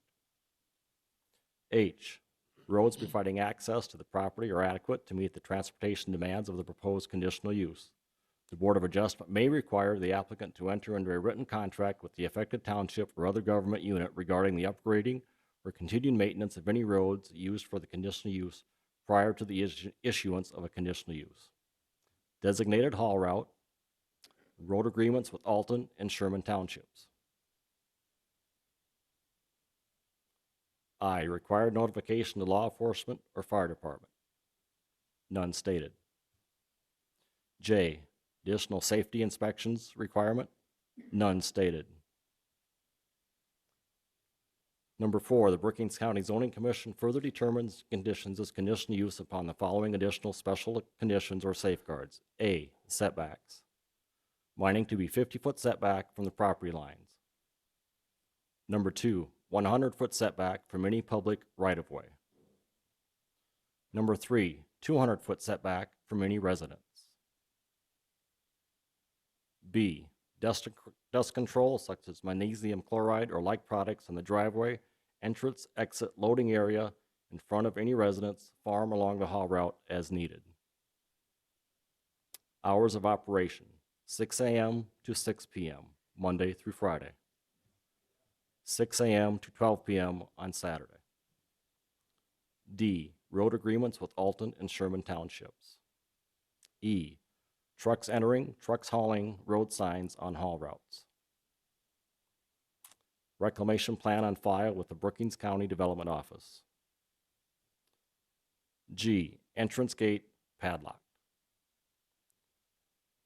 H, South Dakota Department of Environment and Natural Resources mining permit required with the Brookings County, required on file with the Brookings County Development Office.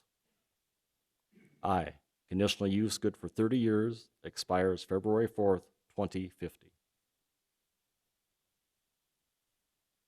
The Brookings County Zoning Commission, by at least 2/3 vote of its full membership, hereby grants the petitioner a conditional use for the above described property as follows.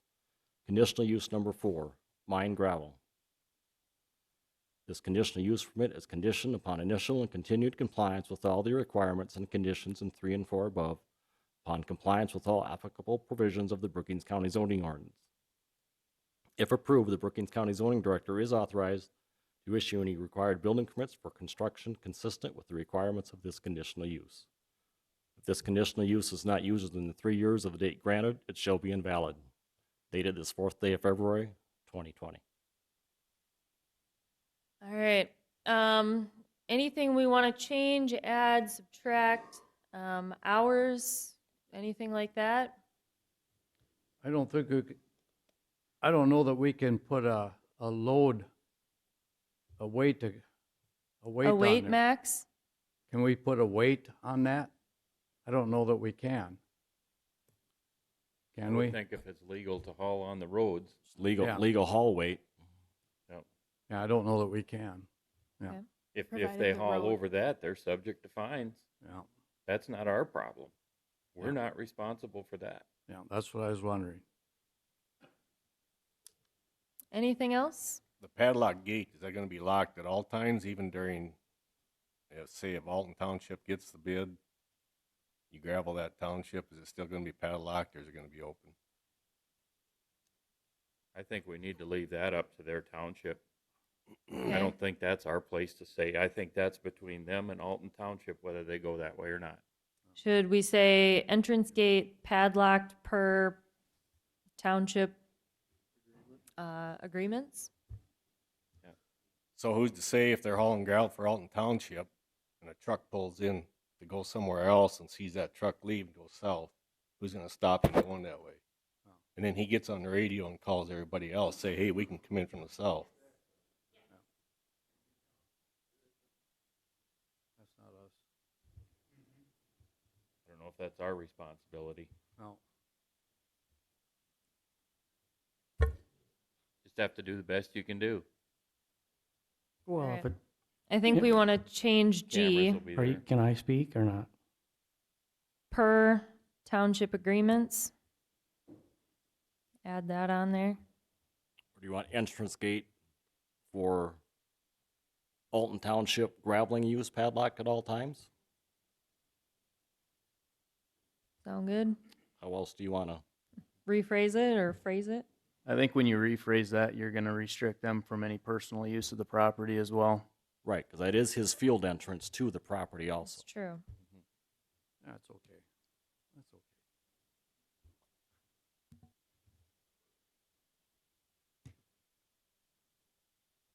When not in use? I think common sense is good enough just the way it is. Yeah, We don't need to be micromanaging. Keep it that way? Alrighty. it's all right. All right, any other things we need to add, subtract, revise? Alrighty. Richard, please call vote. Klein John. Aye.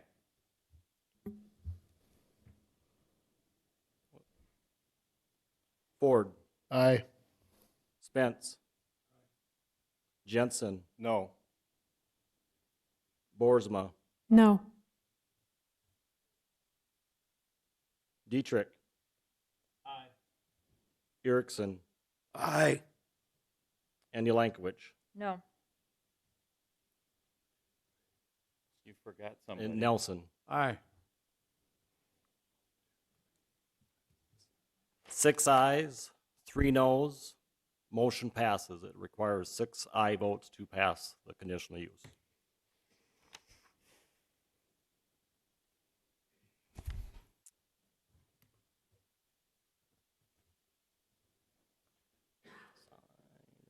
Sign there, we'll date it.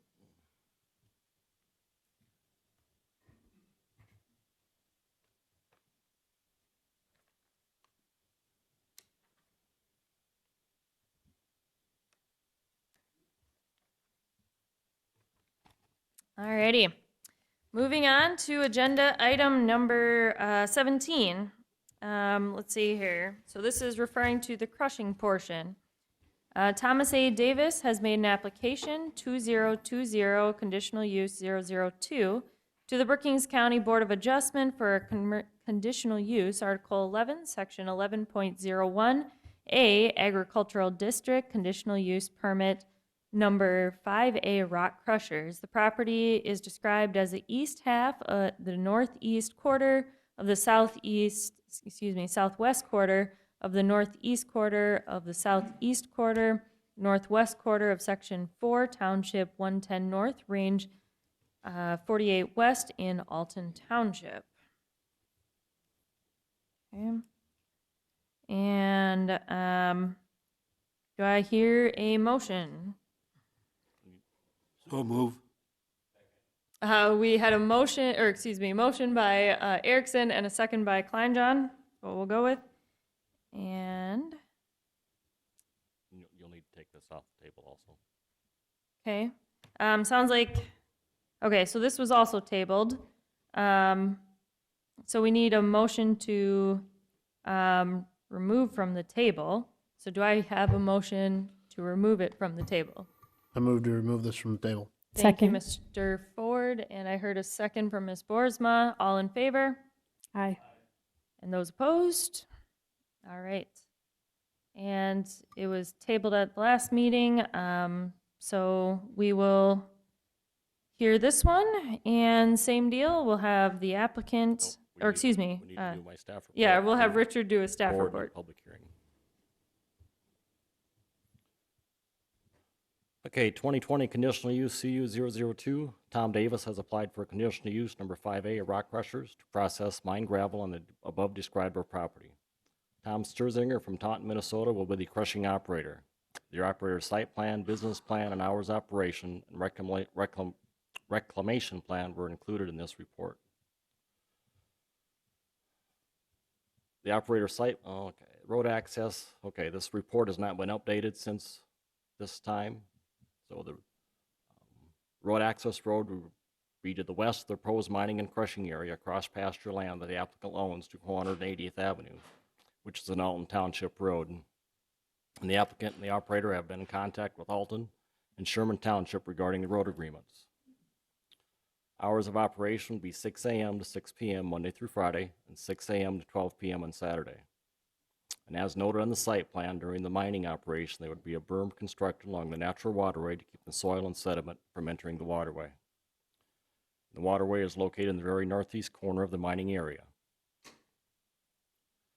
The first occurrence of aquifer material map shows that the proposed mining area is in the Zone B with the presence of sand, gravel, or generally less or equal to 50 feet below land surface.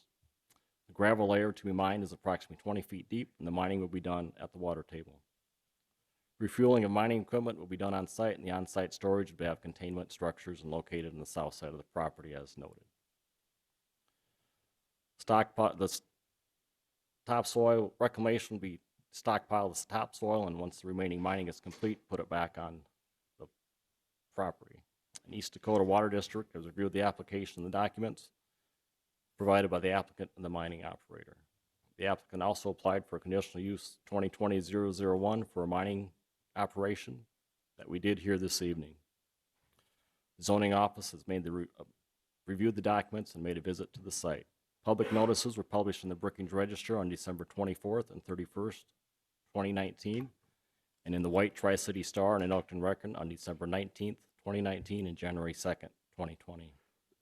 Letters were sent to the adjoining landowners, the Alton and Sherman Township Chairman and Clerk. This is the application for the crushing.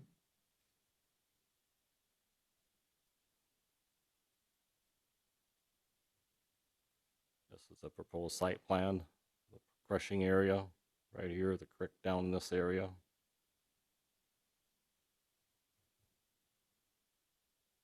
This is his business plan.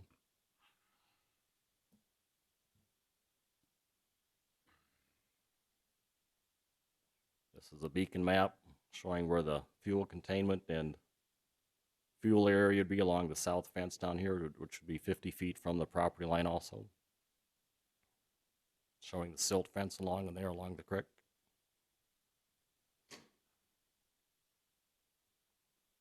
It shows the floodplain coming along down there, just impedes just a little bit in the northwest corner. This is the aquifer materials map stating that it's sand and gravel to within 0 to 50 feet of land surface, noted in the yellow area. This is just a map used for correspondence on there, approximate, which could vary one way or the other. Just another shot of the beacon map showing the whole area. This is 481st Avenue, just coming up to the dead end road right here. This is the path leading down to the pasture. This is their property here. The adjoining landowners is on the south side of the fence. This is just looking from the gate once you get past the lane off to the north, off to the west, northwest. This is looking 480th Avenue would be over here. This is just looking to the west, northwest area right here. And this is looking straight north to the northwest. This is looking north and east by the east property line of the other pasture right there. And that's all that I have. Alrighty. All right, so thank you, Richard. And looks like we have the applicant in front of us, so we'll have you address the board, please. Explain this one to us. Well, Richard pretty well summarized it very well. I think I pointed out earlier that we're going to be mining. If you want to put up some of the pictures again, Richard.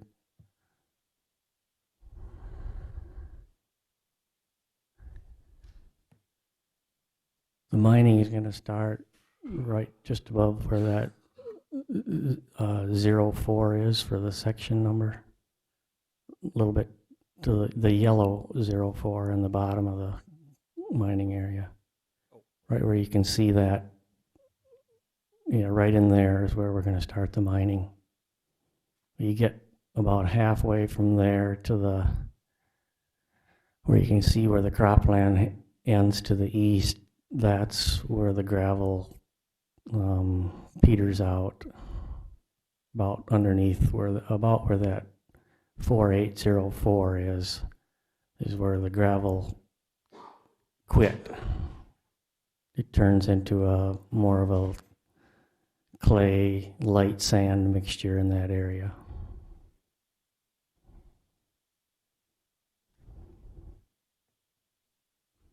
And one of the questions was if we need clay. There's all kinds of clay over there where that ravine is, right in that area there. It's like Tom Sterzinger said, it's as deep as you can dig with an excavator.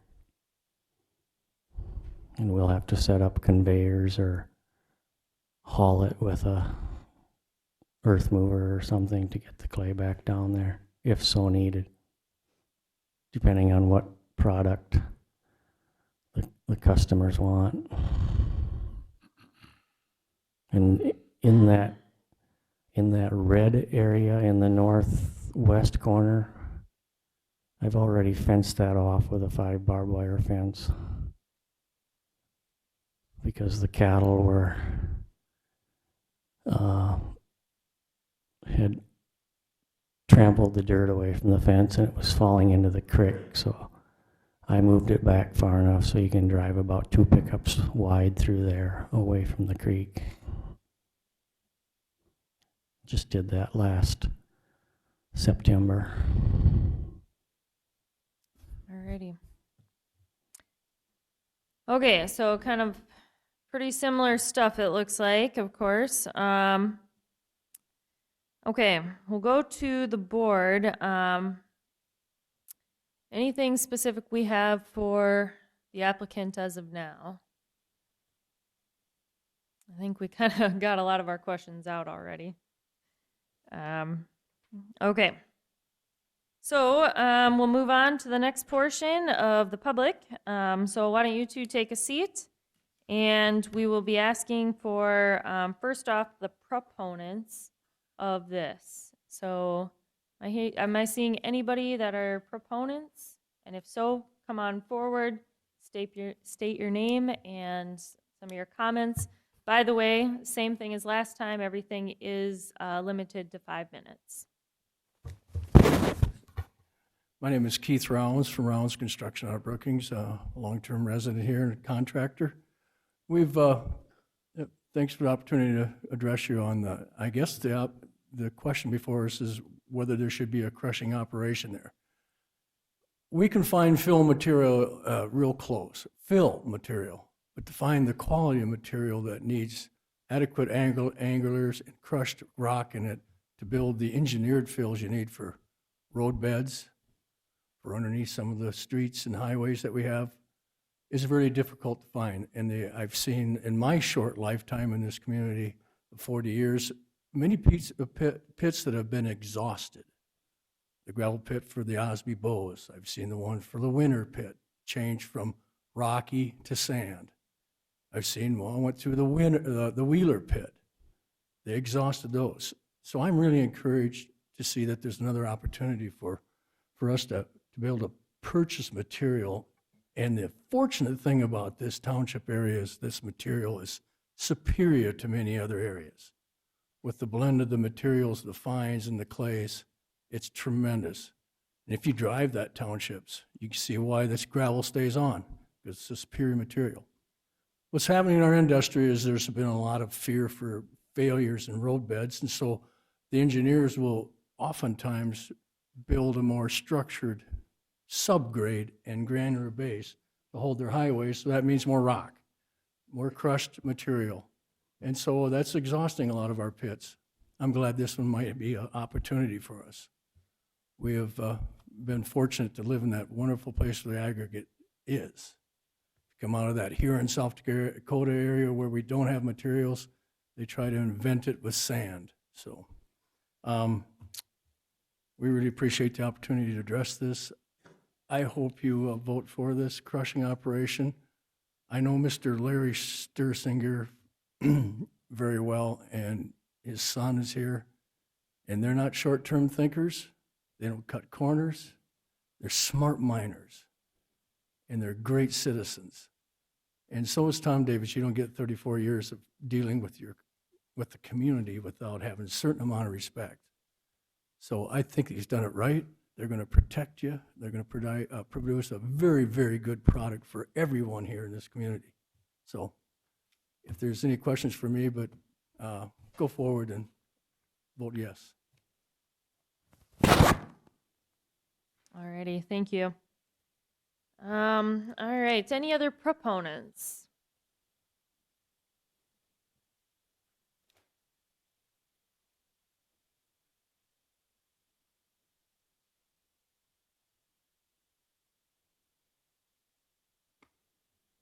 And then just to clarify for everyone, I will let you know if you're getting to the 1 minute mark, but same deal, state your name and your comments, please, 5 minutes. All right. My name's Andrew Ostreim. I'm with Ostreim Excavating. Kind of similar story as Keith's in this industry. We're just trying to make a living, make roads, make houses, improve land. Every one of us in this room drove on a road that has gravel under it. Parks in a parking lot has gravel under it. We need this stuff. You can drive all over the place and find inferior material. We need the good stuff. This is an opportunity for that. I've been doing business with the Sturzingers as well for quite a while. They've always treated us fair. They've always done what they said they were going to do. I would encourage you guys to vote this through, I guess. Alrighty. Sounds good. Thank you, Mr. Ostreim.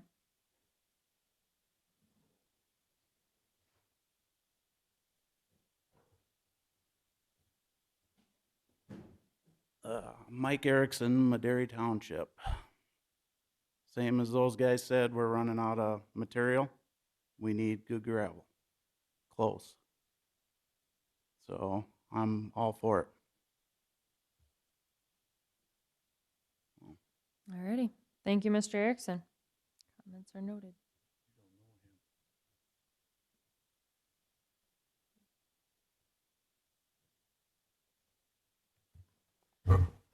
Mark Hayes, DeBoer Construction, local contractor.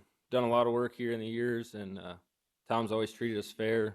We're getting to a point where we're getting down to needing good crushed material for everything we've done and continue to do around here, so I would definitely support this. Thank you.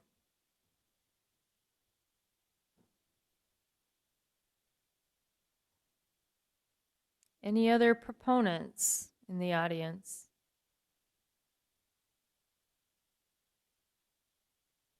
All right. Okay, then we'll move on to opponents. Let's go ahead with that portion. And again, same deal, limited to 5 minutes. I'll let you know when you're at a minute. State your name. So whoever wants to start with the opponents.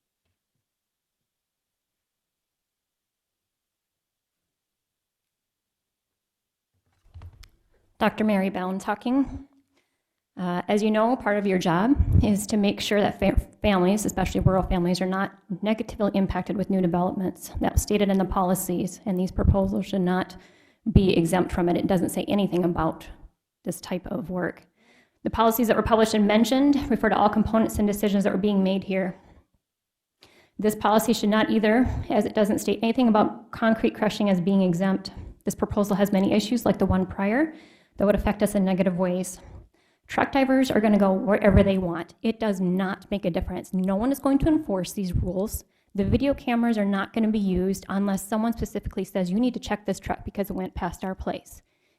I'm not the type to get personal with things, but when the landowner specifically told us, I do not have time to enforce and I do not want the trucks by my place, what is that telling for us then as these neighbors? If you didn't know, but there is going to be a bridge that's going to be shut down on the Bushnell White Road, one of the proposed routes that they have. What does that mean? The road's going to be closed. And what that means is that truck drivers are going to go south on 479th and 481st, right past family farms, because they're going to try and get to Highway 14 as fast and quickly as possible. That was not mentioned by this proposal. And that is a major concern because we have family farms, we have children out on those roads, we have blind spots where there are farm equipment and other other vehicles that are going to be driving. The proponents for this proposal are for it because it's going to help them financially. This should not be a board concern as well. If there are wetlands to the east of the pit, then go northeast to the paved road rather than going straight across to the east. A retired civil engineer who wishes to remain anonymous specifically said, the township roads are definitely not meant for this type of traffic, and the county roads aren't either. And that's why large operations like ethanol plants, who have less traffic and less tonnage on the roads, have to build and pave roads to suit their truck needs. With this proposal, we are talking a minimum of 7,500 minimum of trucks a year loaded. That is a lot of weight and a lot of trucks going down these roads, county or township. We should not have to decide if we can go for walks without watching our backs. We should not have to figure out how to rebuild our roads. We should not have to rebuild our crop production again because of lack of sunlight, soil conditions due to excessive dust. We should not have to gain revenue for our township in order to fix roads that are already in need of repair. We should not have to change our lives. No one will be able to enforce, as I said before, these trucks when they're going wrong directions. No one has the time. Projects are not going to stop because a truck decided to go a wrong way, or a truck driver will not be fired or evicted because he was warned and went the wrong way, because that is the company's decision, not the pit operators or the pit owner's decision. I'm here to advocate for our farms, our crops, and our acreages, and I'm here to advocate for all of our safety. We have children in these homes, we have school buses running, we have tractors and large machinery going down the roads. You're dealing with my family, you're dealing with my life. I am not happy with what just took place, as the majority of us are here. You're dealing with our livelihoods and our lives with these decisions.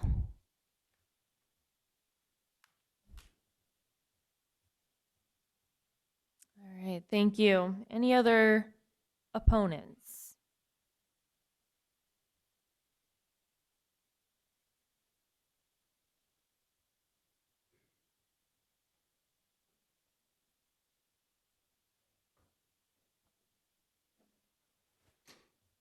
I'm Lawrence Whip with the Roland Colony. I live on the corner of 480 and 210th Avenue. My first comment I would like to make is I found out today that Mr. Davis keeps pretty good track of his neighbors. But it's very interesting that he hardly ever speaks of whatever goes on in his neck of the woods around his 8, 9, 10 farmsteads or acreages or whatever he owns, but it's just interesting. I have to say I 100% agree with Mary Bowen, what she just said. And my biggest concern is trucks heading south. I know he put on that he wants to do the 45. He talked about it a lot, but that gate there bothers me a lot because we all know with time, this thing is going to relax. What if Tom isn't around in 2 years? Who's going to enforce this? With time, I know for a fact we're going to see more and more and more trucks going south. That's just the way it's going to be. And that's my big concern. There's one other point I wanted to make. I hate to go back in time, but in 2011, we were here to get a permit for a hog barn. Tom Davis was on the board, and at the time, he made sure that we dot all the I's and cross all the T's. And we did that, which is fine. And here, a day or two ago, I was communicating with him about some stuff about the pit. What can we do it to make it work for everybody? And I asked him, I said, so why were you so concerned about the Alton Township, the roads and whatever's going to happen, and actually pretty much all the complaints that we are having now? And he just said that he was just protecting Alton Township. And I want to tell you, that's what us folks are trying to do here today. We're trying to protect our township. Any questions? Thank you, Mr. Whip.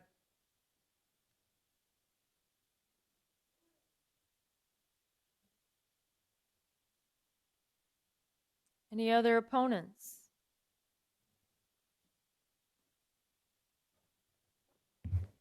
My name's Aaron Bowen.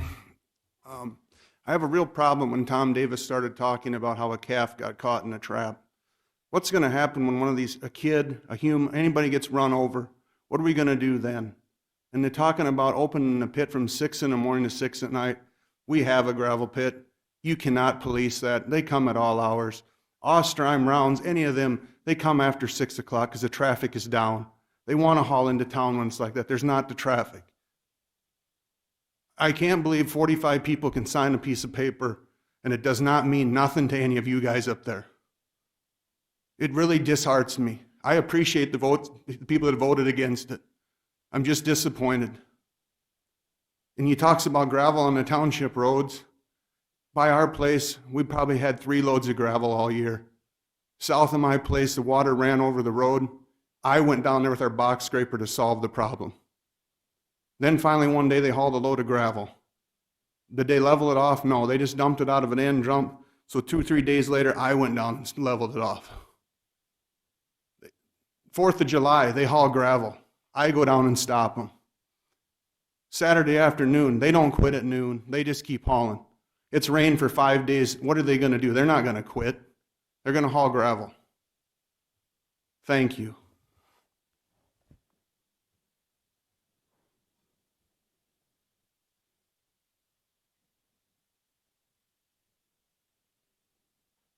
My name's Dale Bowen.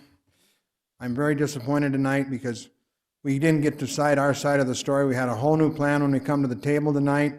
You guys just didn't pay any attention to it. You should have read all those letters, all the concerns about us people. We went to a lot of work to try and make it right. Yeah, I can see them going north and stuff, but them dump trucks, they're going to turn on that 45-degree angle road and go right back in, or they're going to go ahead and back up in there and get in there any way they can. It ain't stopping the traffic from the south unless we permanently close that road. End it totally. It's got to be fair to everybody. So what if they got to haul the gravel around the section to get to the township? They bid the jobs they want it, they'll do it the way they want it, they'll bid it to get it. Thank you.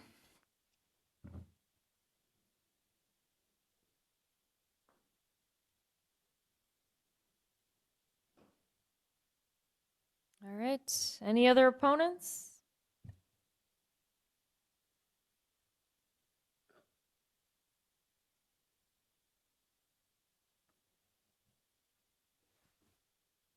My name's Bruce Wesley. I live out on 481st. This is my concern. 3 other kids. Those gravel trucks, crush it, whatever. We have a hill right by our house. School bus got to stop. My concern.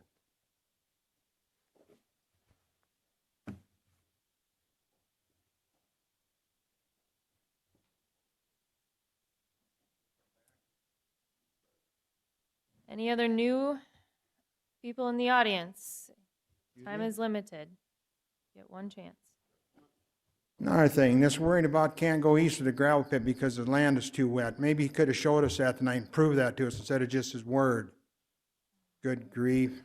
And what an excuse not to put a road there. Brother's kid might get the money from the state. Good God.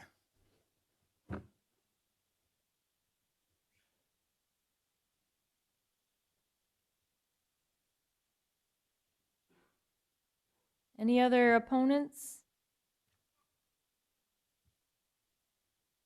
Any other opponents? All right, hearing none others, we'll close the public hearing. And we'll come back to the board for any more discussion. Anything else we want to kind of talk about? Questions, comments? I think a lot of them pretty much were answered, but making sure. This is just for the crushing part, correct? Let me talk to the operator.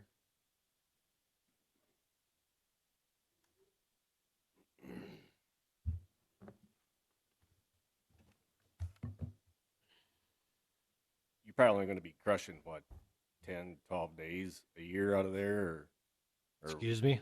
You're probably only going to be crushing maybe 10 or 12 days throughout the year there? Maybe up to 20. 20. So you're planning on putting up 130, 40,000 ton? Depending on what the need is, I guess. Yeah. Probably 70, 80,000 for sure. Any time period when you plan on doing the crushing? Probably in the spring to start off with, since there's no resource there.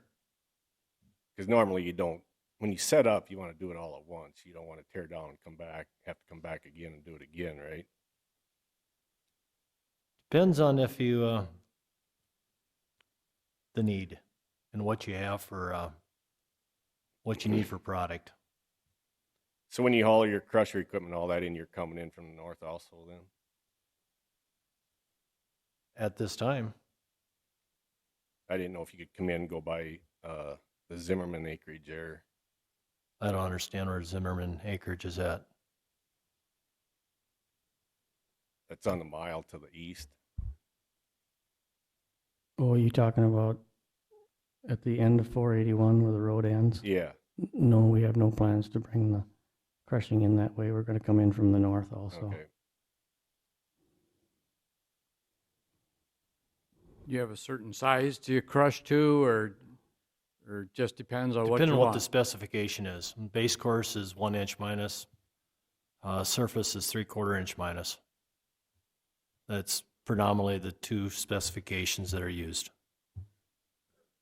Any plans of hauling concrete in there or asphalt to crush? Not at this point. We're going to see how it goes first, and then we come back to the board here for that permission.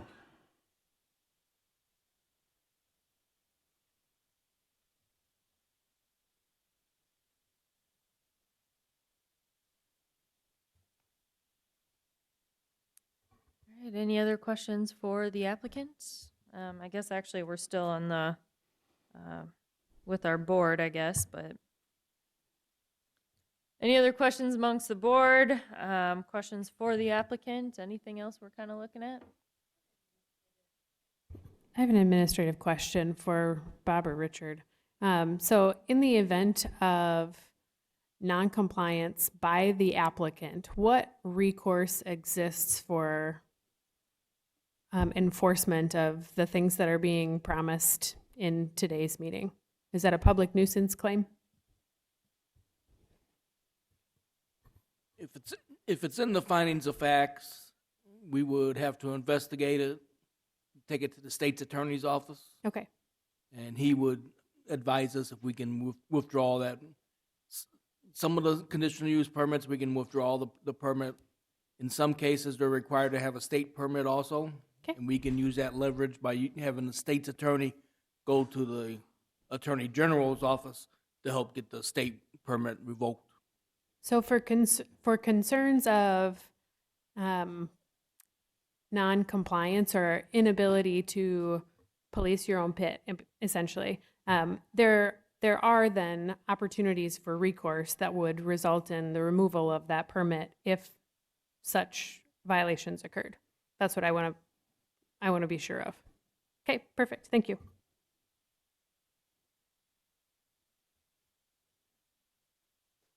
Alrighty. Any other questions amongst the board? Any other questions for our applicants? Okay. Seeing no more, we will ask Richard to go over the findings of facts.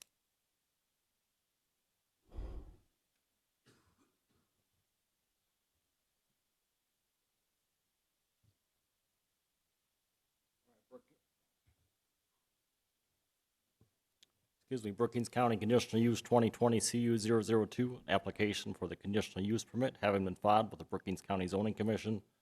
Acting as a Board of Adjustment, a copy of the application being attached here too. Such application being made by Tom Davis regarding the following real property. The east half of the northeast 1/4, the southwest 1/4 of the northeast 1/4, the southeast 1/4 of the northwest 1/4, Section 4, Township 110 North, Range 48 West, Alton Township. After due notice, a public hearing having been held on the application on the 4th day of February 2020. Number one, the Brookings County Zoning Commission hereby finds that it is empowered to grant such a conditional use permit under the following sections of the Brookings County Zoning Ordinance. Article 11, Section 11.01A, Agricultural District, conditional use number 5A, and further finding the granting of the conditional use will not adversely affect the public interest. Number two, the Brookings County Zoning Commission further finds and certifies that the following specific rules governing the conditional use requested have been complied with. None stated. Number three, the Brookings County Zoning Commission further finds that satisfactory provisions and arrangements have been made concerning the following where applicable. A, entrance and exits to the property, proposed structures herein with particular reference to automotive and pedestrian safety, convenience, traffic flow, control, access in case of fire or catastrophe. Entrance and exit to the gravel pit we off 480th Avenue, 1/2 mile of Alton Township gravel road, 1 mile of Sherman Township gravel road to Brookings County Road number 8. Is that right, Randy? Yep. Which is also known as 207th Street. B, off-street parking and loading areas were required with particular attention to the items in A above, to the economic noise, glare, and other effects of the special exception on adjoining properties and properties generally in the district. No parking or of equipment or storage of fuel or oil in the mining area. Separate parking and storage area for the fuel and oil equipment with the containment to be 300 feet away from the mined or actively mined areas. C, utilities, refuge, and service areas with reference to locations, availability, compatibility. Dumpster service required for garbage disposal. D, screening and buffering with reference to type, dimension, and character. Berm, silt fence required along the waterway, creek, and the mining area. E, signs, if any, proposed exterior lighting with reference to glare, traffic safety, economic effect, and compatibility and harmony with the properties in the district. 32 square foot sign allowed. F, required yards and other spaces. Spraying of weeds before they go to seed, monitor weed growth and weed control by spraying, mowing, tilling by the permit holder or designated professional spray service. G, compatibility with adjacent properties and other property in the district. Comprehensive plan met for the agricultural district. H, road providing access to the property inadequate to meet the transportation demands of the proposed conditional use. The Board of Adjustment may require the applicant to enter into a written contract with affected township or other government unit regarding the upgrading, continued maintenance of any roads used for the conditional use requested prior to the issuance of a conditional use permit. Number one, designated haul route. Number two, road agreement with Alton and Sherman Townships. I, any required notification to law enforcement or fire department. None stated. J, any safety inspections required. None stated. Number four, the Brookings County Zoning Commission further determines and conditions conditional use upon the following conditions and additional special conditions or safeguards. A, setbacks. Mining to be 50 feet from the proposed property lines. We'll add that, mining and crushing.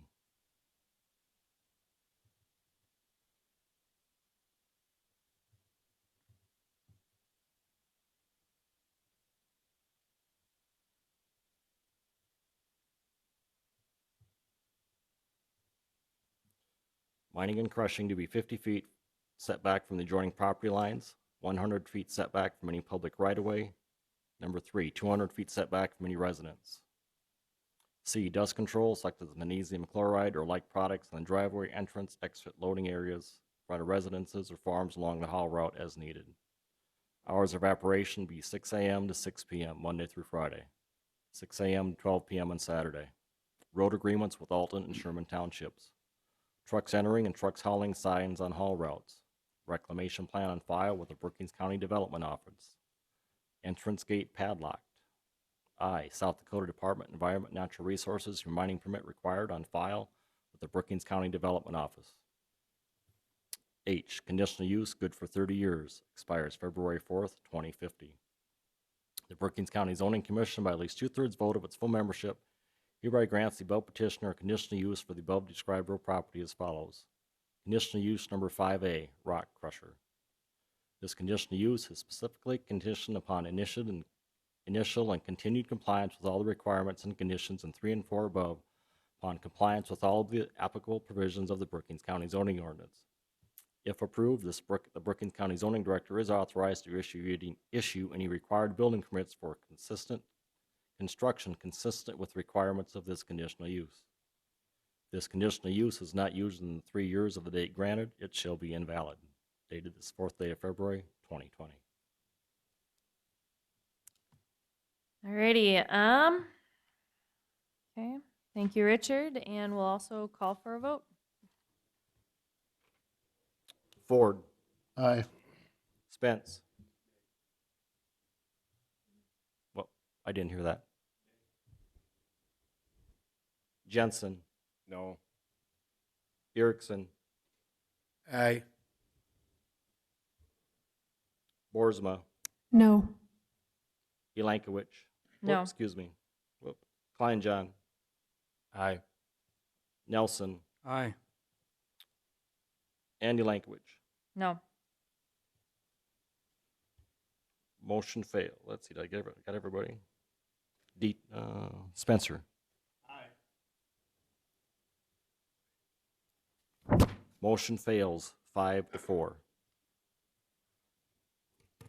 right, and moving on. I'll read the denied findings. Oh, yeah, go ahead.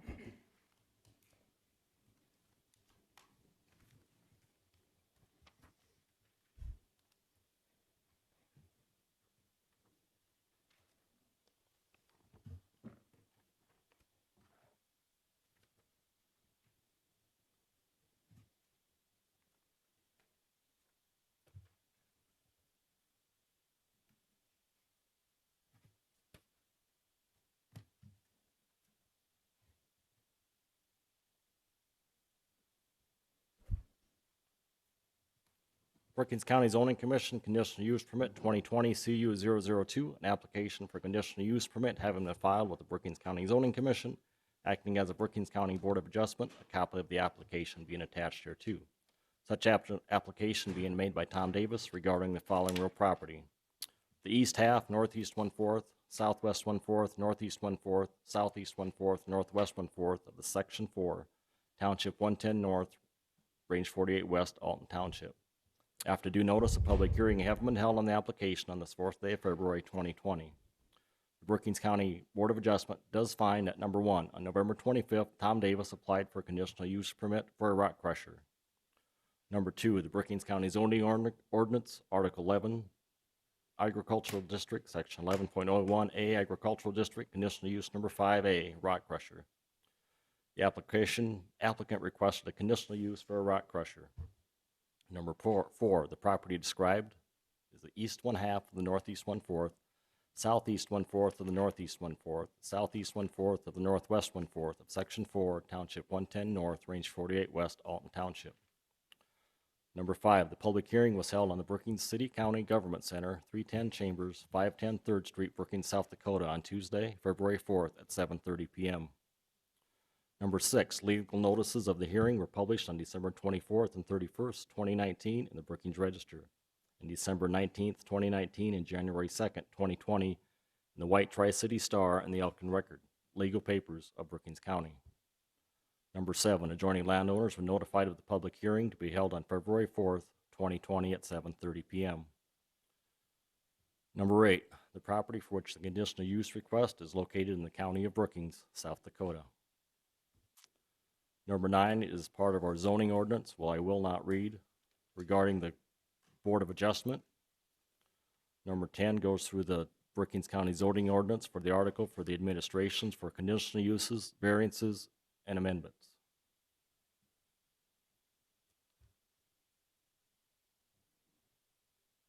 Number 11, the real estate for which the applicant requested the conditional use permit is in the agricultural zoned area and owned by Thomas A. Davis. Number 12, on January 7th, 2020, 8 members of the Brookings County Board of Adjustment were present. Brookings County zoning ordinance requires at least 2/3 vote of its full membership. At the meeting held on January 7th, approximately 30 people were in attendance, in addition to the applicant. On January 7th, 2020, the Board of Adjustment voted 8 in favor and 0 opposed to table the request until February 4th meeting. On the February 4th, 2020, following the testimony presented by the applicant, the proponents, and the opponents, the Board of Adjustment voted. What was the tally? How many in favor?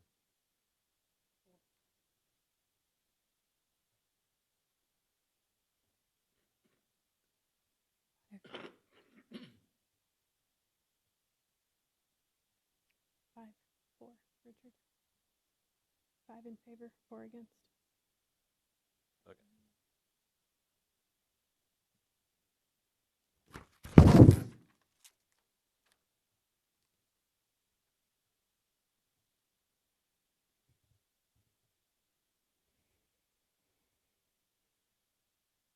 Everybody just look the other way for a minute.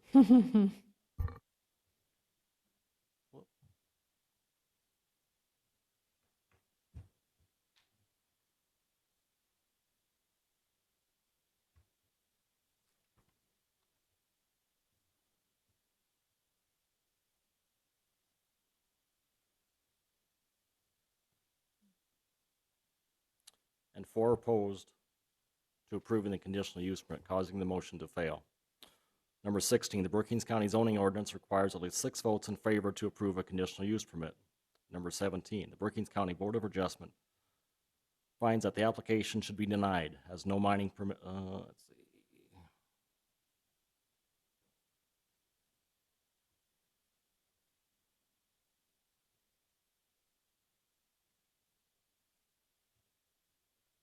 Number 18, the Board of Adjustment specifically finds in granting the conditional use of this permit would not be compatible with the adjoining properties and other properties in the district. Number 19, the Brookings County Board of Adjustment further finds that the granting of this conditional use would not be in harmony with the general spirit, purpose, and intent of this regulation, would be injurious to the neighborhood or otherwise detrimental to the public welfare. Dated this 4th day of February, 2020.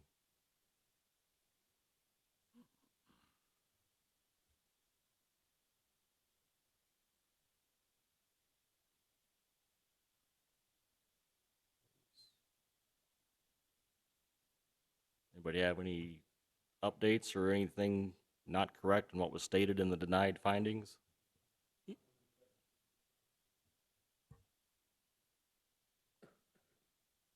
Pardon me, Chad?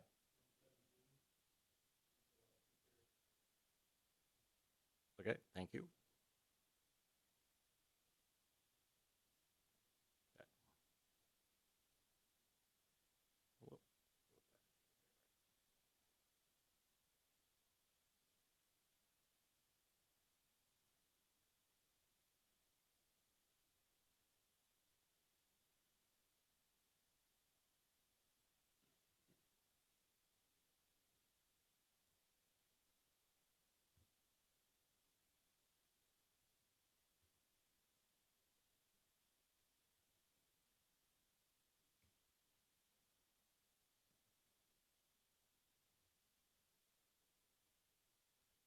Okay, that is all that I have for this one. Alrighty. Okay. So moving on, we will, let's see, look at agenda item number 18. All right, so this is 2020 variance 001 Vanderwall Farms Inc. by Scott Vanderwall has made an application 2020 variance 001 to the Brookings County Board of Adjustment for a variance, Article 11.00, Section 11.01A, Agricultural District, Area regulation number 2, front yard. The minimum depth of the front yard shall be 100 feet. A corner lot shall have 2 front yards. The property is described as the east 586 feet of the north, 1,056 feet of the northeast quarter, southeast quarter, except north 1 rod. The east 285 feet of the north 270 feet of outlot 1, but to include the south 121.2 feet of the north 1,177.2 feet of east 300 feet of the northeast quarter, southeast quarter, except south 61 foot of the north 1,177.2 feet of the west 68 feet of the east 300 feet thereof, all in section 15, township 110 north, range 51 west of Volga Township, located at 619 North Samara Avenue, Volga, South Dakota 57071. Alrighty. And then call for a motion. So moved. Thank you, Ms. Boersma. A second. Second. Thank you. Mr. Nelson and Richard, your staff report. Yes, 2020 variance 001. Vanderwall Farms by Scott Vanderwall has applied for a variance to build 2 grain bins, with the first grain bin being 55 feet. Actually, it's 60 feet, excuse me. 55 feet is from the center of the road to the edge of the bunker silo that we'll see here in a minute. From the center of Samara Avenue, which is also Brookings County Blacktop Road number 5, which is also 464th Avenue, be a variance of 95 feet. The required setback is 150 feet from the center of the road. This is an established building site with limited available space, and there is also a natural gas pipeline and substation that is located on the property. The applicant will also need to contact the gas company for his proposed bin and location of the bins for their approval, as it is within the consultation zone of the pipeline. Public notices were published in the Brookings Register on January 21st and 28th, 2020, and the Volga Tribune on January 23rd and 30th, 2020.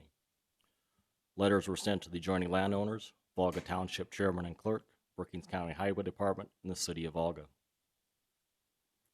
This is his variance application.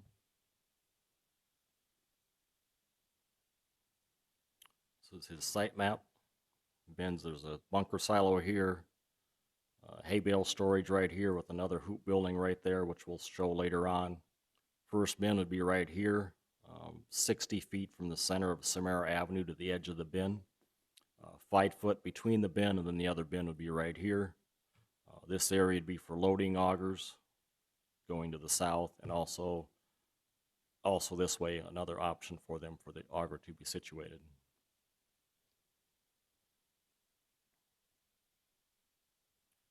This just shows a consultation zone of the gas pipeline, which is in our ordinance. The blue line is the gas pipeline, comes right down in their yard. Yeah. They did build 2 hoop buildings. They had to split them for the consultation zone for the pipeline, so they also need to get a hold of the pipeline for that, also for the location of the grain bin. It's just a beacon map of the better location. This is where this is the hoop barn. This is where the bins would be located. Bunker silo right here.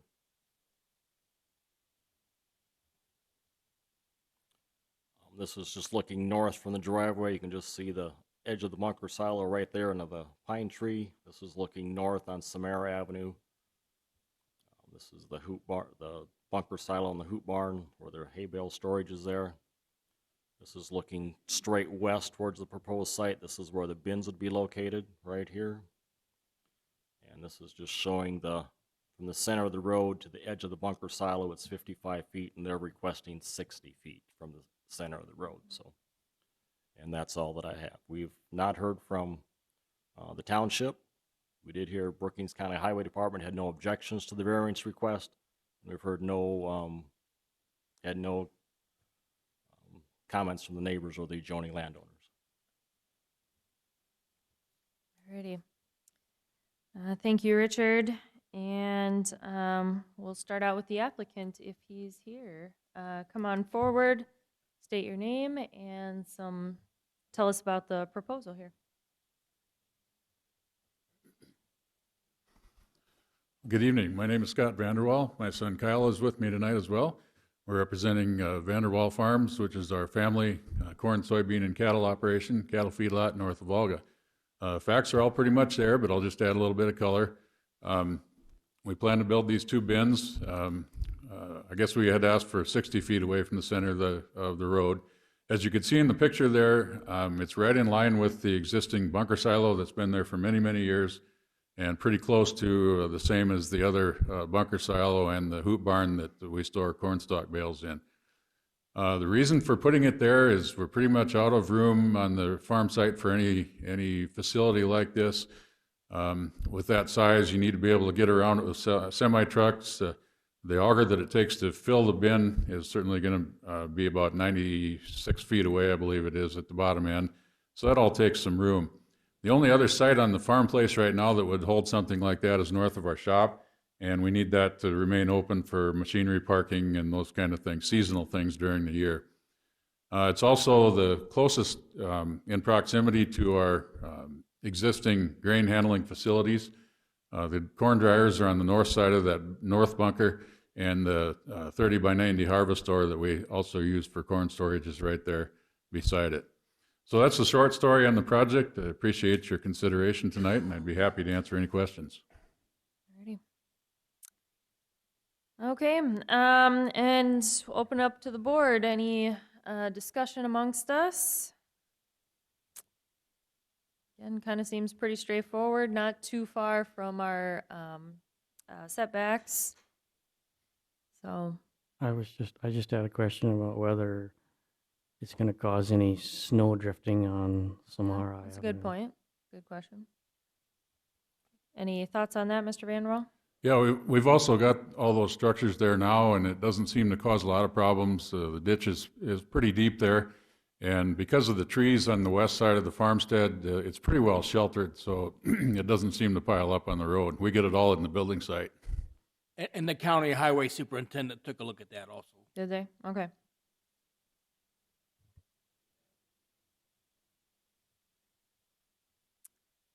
Anything else from the board? Okay. All right, to open it up to the public. Any proponents? Okay, seeing none. Opponents? Okay, seeing none. Close the public hearing. Back to the board. Okay. Scott, how do you load them? How do you load the bins?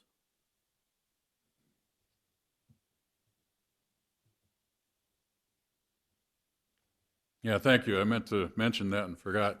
The west bin will be accessible with a long auger, and then we'll have a double conveyor between the 2 bins.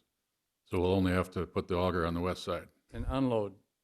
Unload will be kind of between the 2 with the unload augers pointing toward the middle.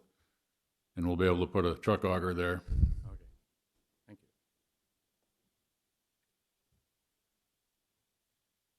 you. Anything else? All right. Not seeing anything. All right. So Richard, we'll have you go over findings of fact, please.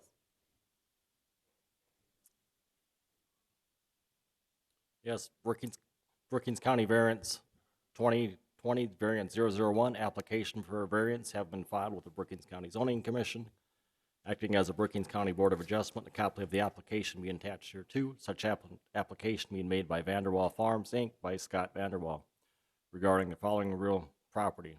The description was read earlier. For the sake of time, I will not reread that again as it was read earlier. After due notice, a public hearing have been held on the application on this 4th day of February 2020.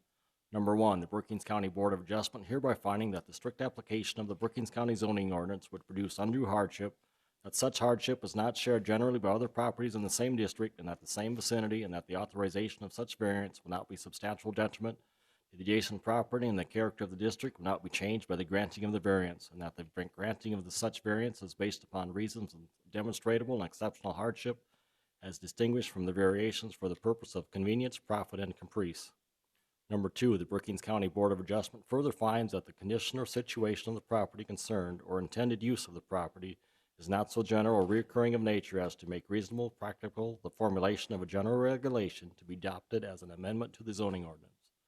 Number 3, the Brookings County Board of Adjustment further finding that the written application of the petitioner demonstrates that special conditions and circumstances it lists which are peculiar to the land, structure, or buildings in the same district, that literal interpretation of the provisions of the Brookings County zoning ordinance would deprive the applicant of the rights commonly enjoyed by other properties in the same district under the terms of the ordinance, that the special conditions or circumstances do not result from the directions of the applicant, and that granting the variance requested do not confer on the applicant any special privilege that is granted, that is denied by other ordinance to other lands, structures, or buildings in the same district.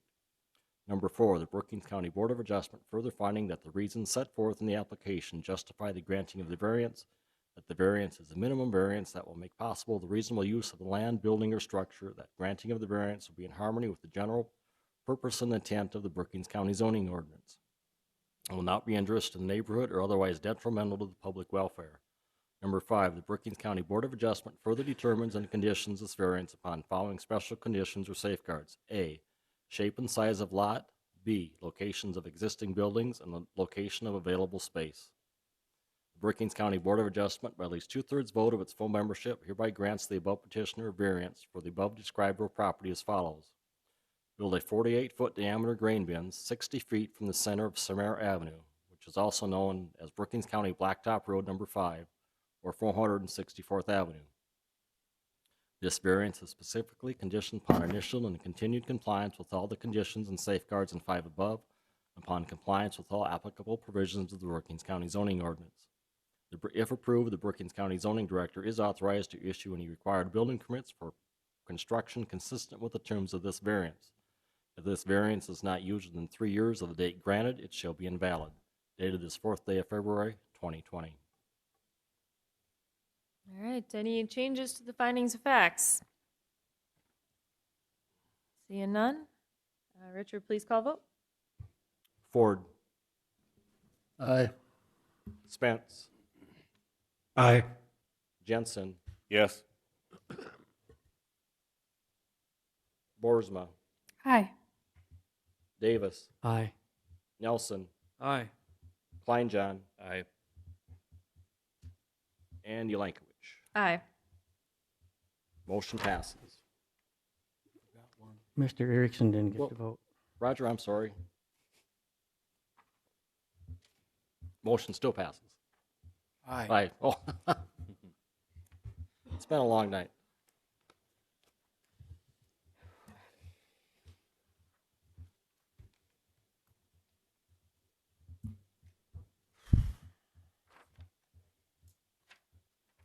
And thank you for the reminder.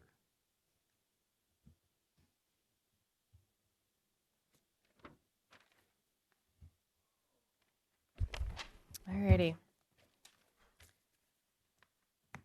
Okay, on to the next agenda item, which is 2020 conditional use 006. Lawrence, I believe it's Rogi, has made an application 2020 conditional use 006 to the Brookings County Board of Adjustment for conditional use. Article 11, Section 11.01A, Agricultural District, conditional use number 4, sand, gravel, or quarry operation, mineral exploration and extraction. The property is described as the northwest quarter of Section 8, Township 111 North, Range 48-7 West in Lake Hendricks Township. And start out, do I hear a motion to hear this? So moved. Thank you, Ms. Boersma, and it Second. sounds like Mr. Ford is seconding that. And Richard, call for your staff report, please. All right. Get caught up here. Yep.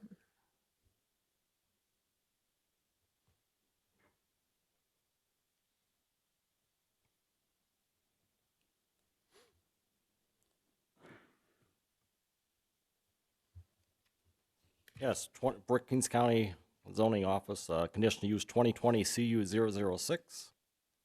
Lawrence Rogie has applied for conditional use number 4 for sand, gravel, or quarry operation, mineral exploration or extraction to mine gravel on the above described real property. The applicant is a mining operator, and the site plan, hours of operation, dust control, and reclamation plan are included in this report.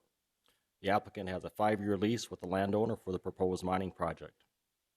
The topography of the proposed mining area is grass-covered rolling hills and ravines. The proposed mining area is located on the west side of the property, running north and south along 485th Avenue and South Dakota Highway 30. A state blacktop road borders the north side of the property, and 485th, a Lake Hendricks gravel road borders the west side. An access road will be built across the northern end of the property, and loaded trucks will exit the property onto South Dakota Highway 30 using an existing driveway. And the driveway is located 1,071 feet to the east of the intersection of 485th Avenue and South Dakota Highway 30.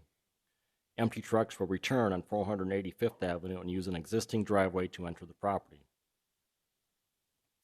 South Dakota Department of Transportation personnel have reviewed the proposed conditional use application, and the applicant will need to apply for a permit from the South Dakota Department of Transportation and/or the Lake Hendricks Township to modify or change the existing driveways located on either South Dakota Highway 30 or the Township Road 485th.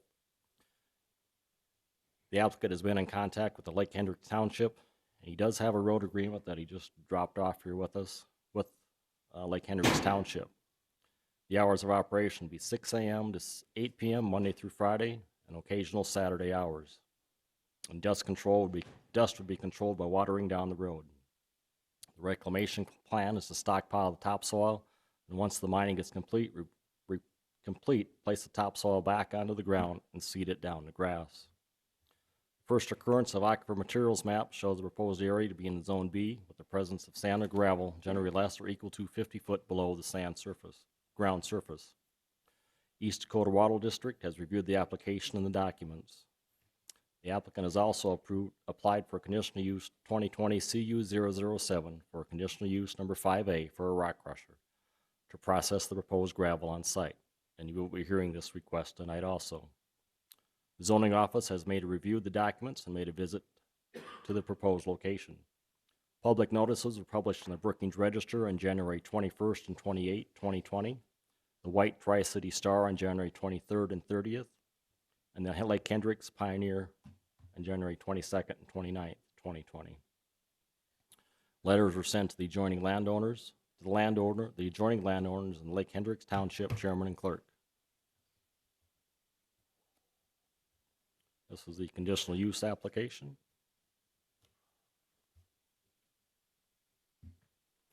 So this shows the site plan, Highway 30 right here, proposed narrow strip where the mining area is, and 485th Avenue to the west border of the property. This is his business plan and hours of operation. So it shows the property. Here's Highway 30. This is 485th Avenue going to the south, which is a Lake Hendricks Township Road. Going to the north, it's a Brookings County Blacktop Road. I don't recall the number of it right now, but this leads up to Lake Hendricks right here.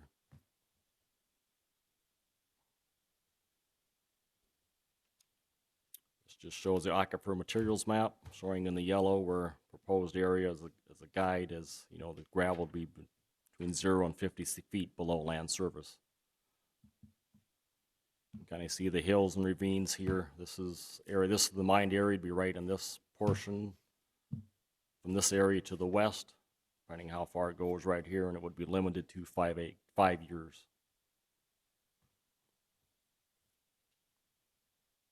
Like I say, here's the proposed mining area. Proposed driveway to exit the property is right here. Excuse me. And the other driveway is to enter the property would be down in this. There's two driveways, one here, and I believe the other one's down in this location. Okay, this is looking west. This is where you go down the big hill on Highway 30 east of White. This is east of 485th Avenue looking towards the west. Pretty clear distance right there. This is the driveway going into the property off Highway 30. This is looking south. This is looking east of the driveway. Pretty clear vision going up before the little crest of a hill back here, but adequate distance there. This just shows the intersection of 485th and South Dakota Highway 30. This is 485th Avenue going south right here. This is just looking back towards the north, past 485th here.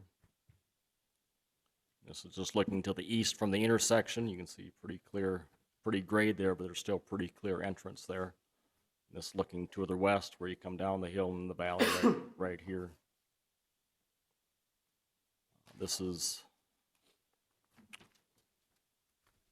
I believe this is the second driveway to the south that goes into the property. And this is another driveway going into there, so there's actually two entrances going there. And just looking more to the southeast of the property, and this is down at the quarter line looking back to the northwest where it joins the southwest quarter right here. This would be looking north at the quarter line. And we did receive comment from one adjoining landowner that I will get to when you ask for comments. And that's all that I have. Alrighty. Thank you, Richard. Okay, it looks like we already have the applicant here. Why don't you state your name, please, and address the board and tell us a little bit about the proposal. Lawrence Rogie Excavating. And we're basically trying to get in there for some material for the wind tower project that's coming up south of Hendricks, going towards Ivanhoe on 19. We did the project with them last year, just east of Hendricks, and this pit's quite a bit closer.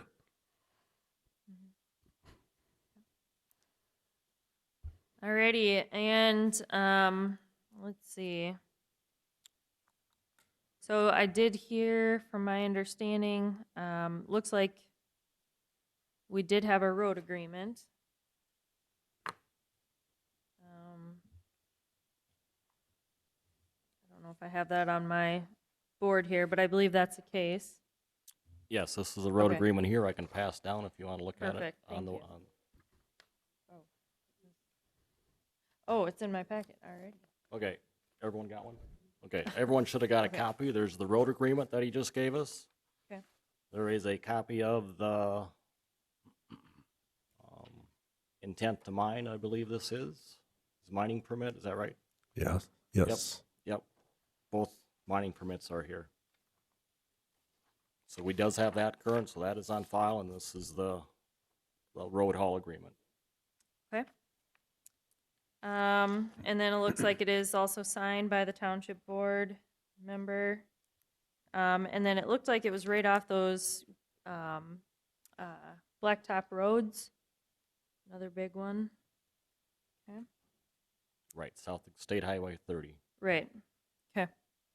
Any other questions, comments from the board for our applicant amongst ourselves? Actually, more towards the applicant. Is this a long-term permit? You said wind tower, so is it just basically for the wind tower project, or? Yeah, it'll be this year. They're planning on doing that section, and it may go into next year, depends on what the weather does, if they get done or not. But otherwise, that project is only going to be quite a bit. That's why the hours of operation are long, because they sometimes go late. We just have to go until when they tell us to stop. And if it's early, we're going to stop early. But otherwise, it's just this year is going to be the majority of the gravel hauled out of that site. And after that, it's going to calm down quite a bit. And I got some other townships that were looking for gravel out of it, so they may come and get some.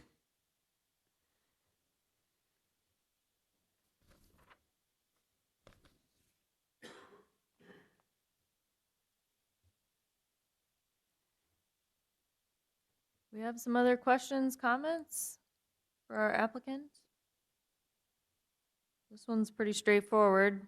Road haul agreements are pretty big for us, and making sure that already has a permit. Looks like DENR looked at it.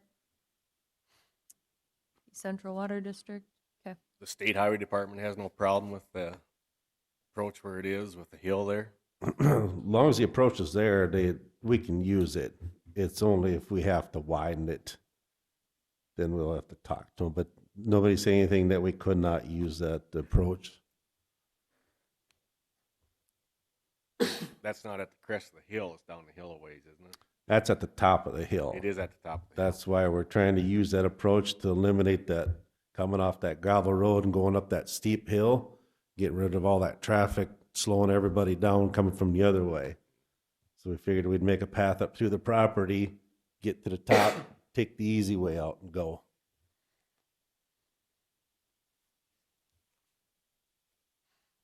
Yeah, the driveway's about right in here, isn't it, Mr. Rogie, I believe? Yes.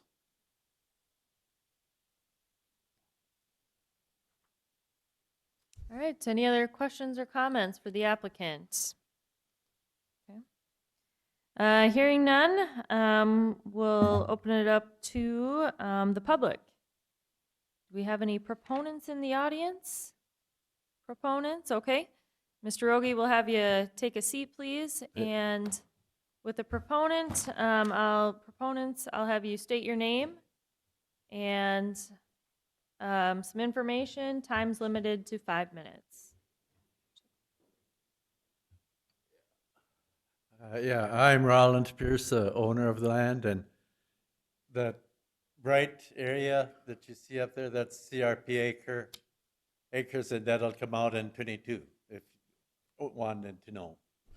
And my renter that rents the pasture, I've had him for 40 years, and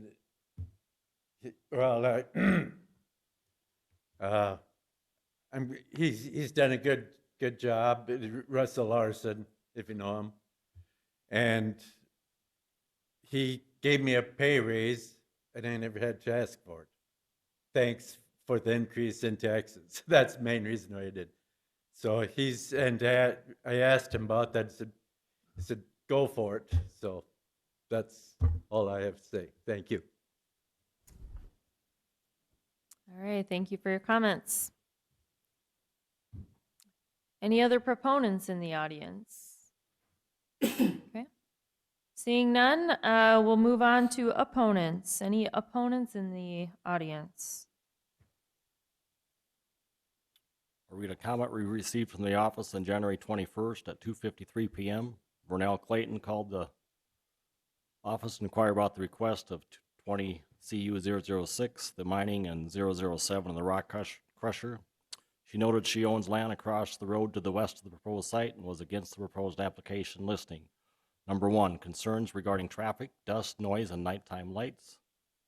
Concern of overall appearance of the gravel pit and the view from Highway 30. She was concerned about the visual impact and the possible decline of the value of her property if the gravel pit was located across the road from her land.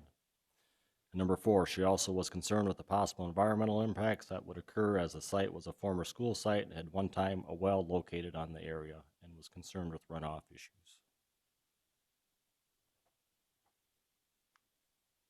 And that was the only comment that we received.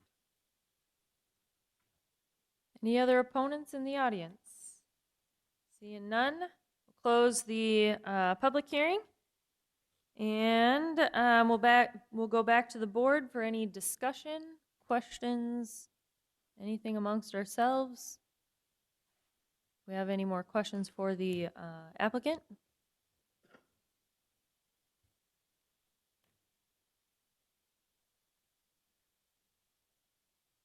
Okay. Seeing none, we will move on then to close the discussion amongst the board, and we'll have Richard go over findings of facts, please. Okay, I'll read this, the first stage, and then I'll just highlight the others. First page, and I'll highlight the highlighted areas and read those as it goes through for the sake of time this evening. Brookings County Conditional Use Permit, a conditional 2020 CU 006, an application for a conditional use permit having been filed with the Brookings County Zoning Commission, acting as a Board of Adjustment. A copy of the application being attached here too. Such application being made by Lawrence Rogie regarding the following real property. Northwest 1/4 of Section 8, Township 111 North, Range 110 North, Range 47 West, Lake Hendricks Township. After due notice, a public hearing have been held on the application on the 4th day of February 2020. Number one, the Brookings County Zoning Commission hereby finding that it is empowered to grant such conditional use under the following sections of the Brookings County zoning ordinance. Article 11, Section 11.01A, Agricultural District. Conditional use number 4, further finding that the granting of the conditional use will not adversely affect the public interest. Number 2, the Brookings County Zoning Commission further finds and certifies that the following specific rules governing the conditional use requested have been compelled with, none stated. Number 3, the Brookings County Zoning Commission further finds that satisfactory provisions and arrangements have been made concerning the following where applicable. A, entrance and exit to the property. Primary entrance and exit to the property will be off the existing driveway on South Dakota Highway 30. Secondary entrance off 485th Avenue. Okay, yeah, this will be just a secondary entrance only. Will be off 485th Avenue, which is a Lake Hendricks Township road. B, off-street parking and loading areas. No on-street parking, no parking of equipment or fuel or oil in the mining area. Separate parking lot and storage area for fuel, oil, and equipment with containment. To be 300 foot away from the mined or actively mined areas. C, utilities and refuge. Dumpster service for any garbage disposal. D, screening and buffering. None stated.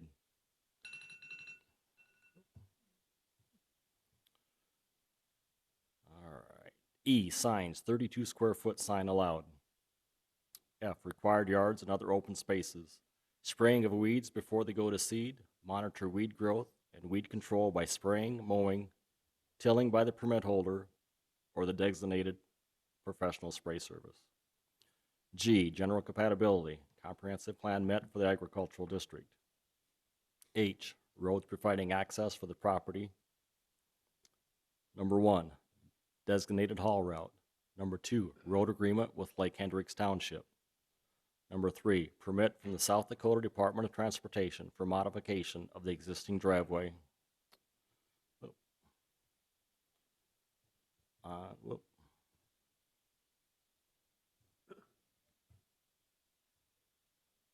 South Dakota Highway 30.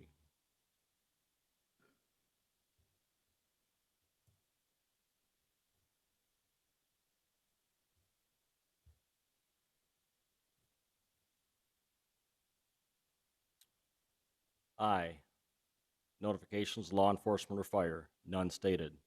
J, safety inspections, none stated. Number 4, the Brookings County Zoning Commission further determines the conditions as conditional use upon the following additional special conditions or safeguards. A, setbacks, mining to be 50 feet setback from the property lines. Number 2, 100-foot setback from any public right-of-way. Number 3, 200 feet setback from any residence. B, dust control such as magnesium chloride or like products in the driveway, entrance, exit, loading areas in front of residents, farms, or along the haul route as needed. C, dust control when processing, crushing, and screening gravel. D, hours of operation, 6 a.m. to 8 p.m. Monday through Friday, and 6 a.m. to 12 p.m. on Saturday. E, road agreement with Lake Hendricks Township. F, trucks entering, trucks hauling road signs on the haul routes. Reclamation plan on file with the Brookings County Development Office. H, entrance gate padlocked. I, South Dakota Department of Environment and Natural Resources mining permit required on file with the Brookings County Development Office. J, conditional use good for 5 years, expires February 4th, 2025. The Brookings County Zoning Commission, by at least 2/3 vote of its full membership, hereby grants a petitioner a conditional use permit for the above described real property as follows. Conditional use number 4, mine gravel. This conditional use is specifically conditioned upon initial and continued compliance with all the requirements, conditions in 3 and 4 above, and upon compliance with all applicable provisions of the Brookings County zoning ordinance. If approved, the Brookings County zoning director is authorized to issue any required building permits for construction consistent with the requirements of this conditional use. If this conditional use permit is not used within the 3 years of the date granted, it shall be invalid. Dated this 4th day of February, 2020. All right. Thank you, Richard. And Any changes, anything we need to update? Alrighty. Richard, please call vote. Spence. Yes. Jensen. Yes. Boersma. Aye. Spencer. Aye. Erickson. Aye. Nelson. Aye. Kleinjohn. Aye. Ford. Aye. And Ylankovich. Aye. Motion passes.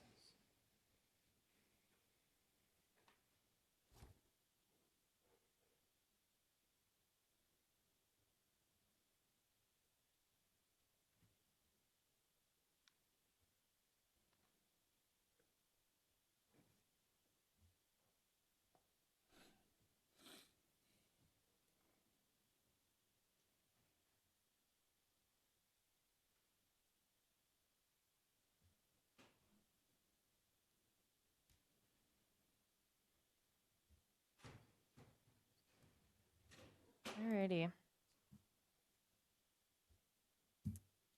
On to the next agenda item.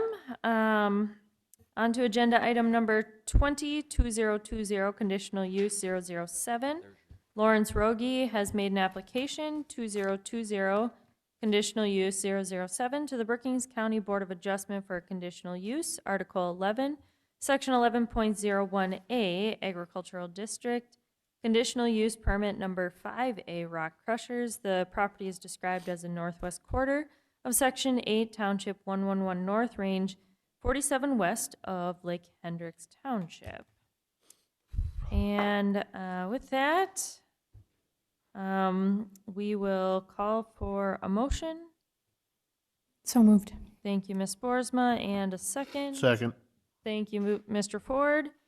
And Richard, we'll hear your staff report, Yes, please. 2020 CU 007.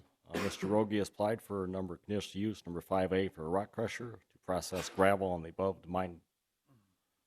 above described real property, and the applicant will be the operator. His site plan hours of operation, dust control, and reclamation plan were included, and he has a 5-year lease with the landowner for the proposed rock crushing project. The topography of the area is grass covered and rolling hills and ravines, and the proposed rock crusher is located on the west side of the property, running north and south along 485th Avenue and South Dakota Highway 30 to the north. And 485th Avenue is a gravel road on the west side. He was going to build an access road on the north part of the property to South Dakota Highway 30 to use as an exit. For that, and empty trucks were to return on 485th Avenue using the existing driveway on their property. And the applicant has been in contact with Lake Hendricks Township, and we do have a signed road agreement this evening that he dropped off. And hours of the operation will be 6 a.m. to 8 p.m., Monday through Friday, and occasional Saturday hours. Dust control will be controlled by watering down the road, and the reclamation plan is to stockpile the topsoil, and once the mining and crushing is complete, to replace it back in the ground and seed it down to grass. The first occurrence aquifer map shows the proposed area to be in Zone B, which shows gravel to be generally less than equal to 50 feet below the land surface. An East Dakota Water Development District has reviewed the application and the documents provided. The applicant did also apply for a gravel mining permit, which was just approved this evening, and we did hear that also. And the zoning office has reviewed the document to the site of the proposed location. Public notices were published in the Brookings Register on January 21st and 28th, 2020. The White Tri-City Star on January 23rd and 30th, 2020, and the Lake Hendricks Pioneer on January 22nd and 29th. Letters were sent to the adjoining landowner, the adjoining landowners, and Lake Hendricks Township Chairman and Clerk. So just his crushing application. Just going over the same site plan that he viewed previously of the area. His reclamation plan shows the proposed site again with the driveway being right here. Crushing being in the actively mined area on this side. Just again, the aquifer materials map showing the presence of gravel there, and just shows the beacon map again. And also just photos of the Highway 30, the driveway entrance, looking east on Highway 30, intersecting of Highway 480, or Highway 30 and 485th Avenue, looking south on 485th. Visions or view looking to the east and to the west of the intersection, and the field entrances on the south of 485th Avenue. And that's all that I have. And we Alrighty. received no comment on this. Okay, and then we'll ask the applicant again, come forward, state your name and a little bit about this particular request. Lawrence Rogie. Everything's the same, so I have nothing different to say. We'll turn it over to the board. Any questions, discussions, something we would like to ask the applicants? I think we're pretty questioned out. Okay. All right, so open to the public. Do I hear any proponents in the audience? Okay. Hearing none. Any opponents in the audience? Okay, hearing none, close the public hearing and back to the board. I think there's not a whole lot. And Richard, when you are ready, sir, findings of facts, please.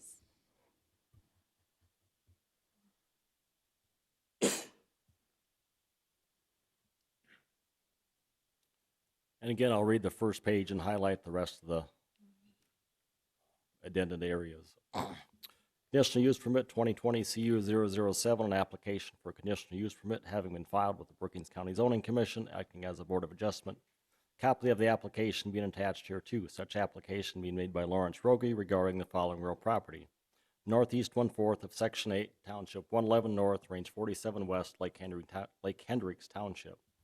After due notice, a public hearing have been held on the application on the 4th day of February 2020. Number one, the Brookings County Zoning Commission hereby finding that it is empowered to grant such a conditional use under the following sections of the Brookings County Zoning Ordinance. Article 11, Section 11.01A, Agricultural District, conditional use number 5A. And further finding that the granting of the conditional use will not adversely affect the public interest. Number two, the Brookings County Zoning Commission further finds and certifies that the following specific rules governing the conditional use have been complied with. None stated. Number three, the Brookings County Zoning Commission further finds that satisfactory provisions and arrangements have been made concerning the following are applicable.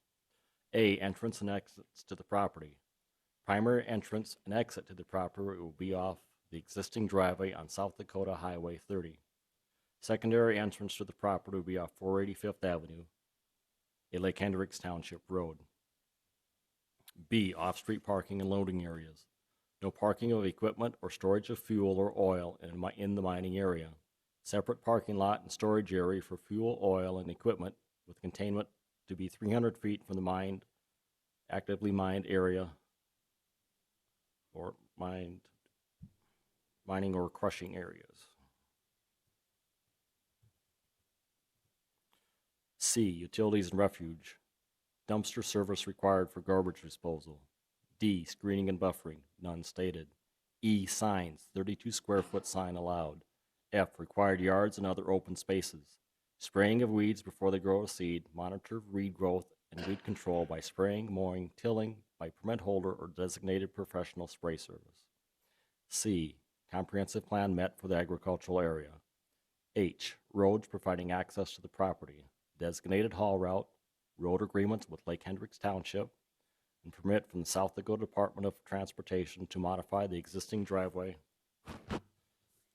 on South Dakota Highway 30.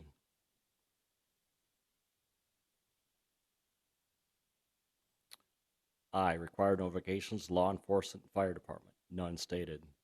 Any safety inspections, none stated. Number four, Brookings County Zoning Commission further finds and determines and conditions this conditional use upon the following additional special conditions or safeguards. A, crushing to be 50 feet setback from property lines, 100 feet setback from any public right-of-way, 200 feet setback from any residence.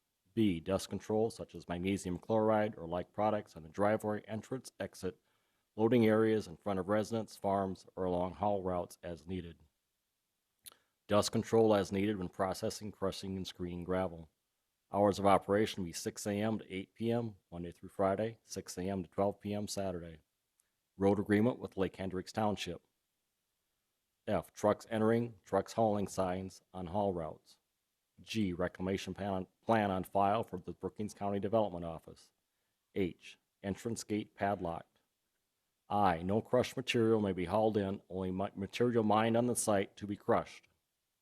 I, South Dakota Department of Environment and Natural Resources mining permit required on file with the Brookings County Development Office. J, conditional use is good for 5 years, expires February 4th, 2025. The Brookings County Zoning Commission, by at least 2/3 vote of its full membership, hereby grants the above petitioner conditional use for the above described real property as follows. Conditional use number 5A, rock crusher. This conditional use is permitted specifically conditioned upon initial and continued compliance with all the requirements and conditions in 3 and 4 above, and upon compliance with all applicable provisions of the Brookings County zoning ordinance. If approved, the Brookings County zoning director is authorized to issue any required building permits for construction consistent with the requirements of this conditional use permit. If this conditional use permit is not used within 3 years of the date granted, it shall be invalid. Dated this 4th day of February, 2020. Alrighty. Any questions, changes we want to make to any of the findings of facts? Okay. Seeing none, Richard, please call vote. Jensen. Yes. Boersma. Aye. Dietrich. Aye. Erickson. Aye. Nelson. Aye. Kleinjohn. Aye. Ford. Aye. Spence. Aye. Yelankowicz. Aye. Motion passes. Ready.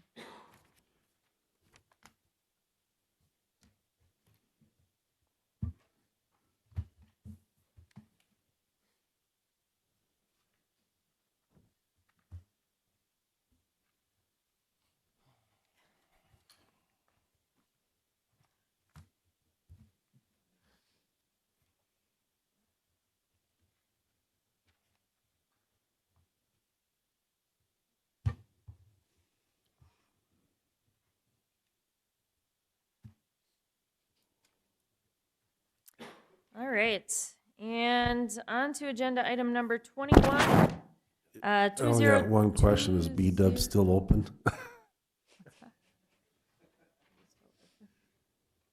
So item number 21, 2020, conditional use 008.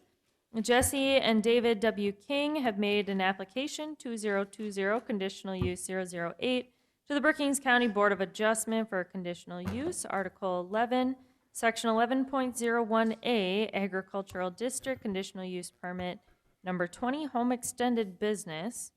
The property is described as the south 734 feet of the east 753 feet, except the south 225 feet of the west 359 feet of the east 753 feet in the southwest quarter of Section 3, Township 112 North, Range 49 West, Argo Township, and the south 225 feet of west 359 feet of the east 753 feet in the southwest quarter of Section 3, Township 112 North, Range 49 West, Argo Township, located at 47542 197th Street, Toronto, South Dakota, 57268.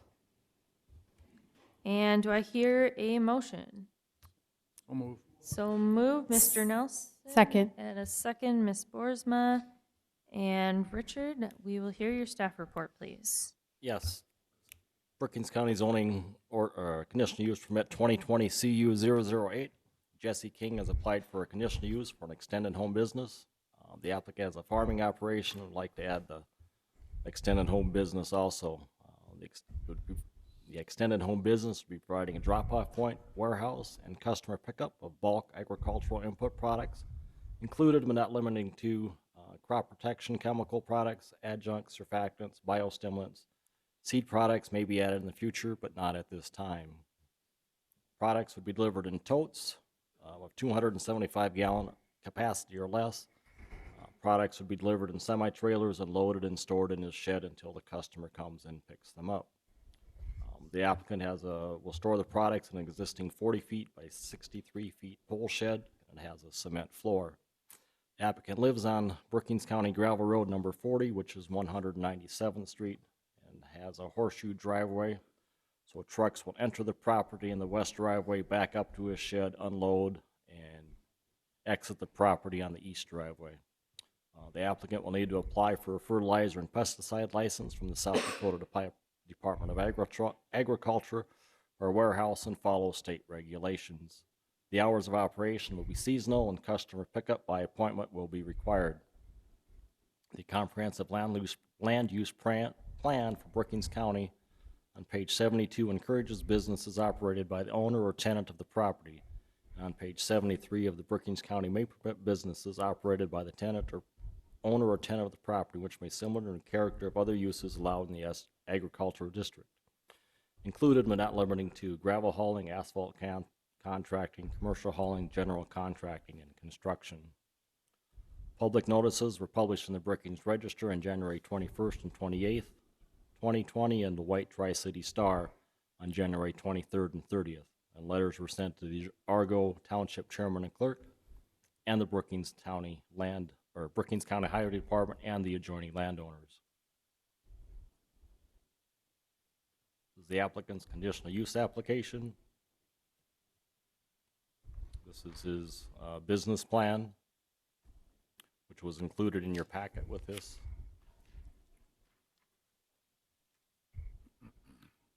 Here is his site plan, 197th Street. This is a drawing of his yard. This is the driveway they would go in on, enter, come up the horseshoe driveway, go to the east, back to the south, back up to a shed right here where the proposed storage would be, and then exit out here back onto the county gravel road. It's just a beacon map of his property. Right now, the other driveway is here, but there's some gravel and other things right there. The driveway's not constructed yet, but it will be constructed when weather permits here this spring to allow for that horseshoe driveway. This is just pictures of the property looking from the east driveway back towards the north, towards the applicant storage building right there. Pictures of the farmyard, adequate space here. This is Brookings County Road, gravel road number 40, looking towards the east, I believe, showing clear vision on there. Brookings County Highway Department has no objections to the conditional use request, and we did receive comment from the Argo Township Board also having no objection to the request, and we have heard no other comments from the adjoining landowners. And that's all that I have. Alrighty. Thank you, Richard. And then the applicant, looks like the gentleman is here, and may we get your name and a little bit about your request, please?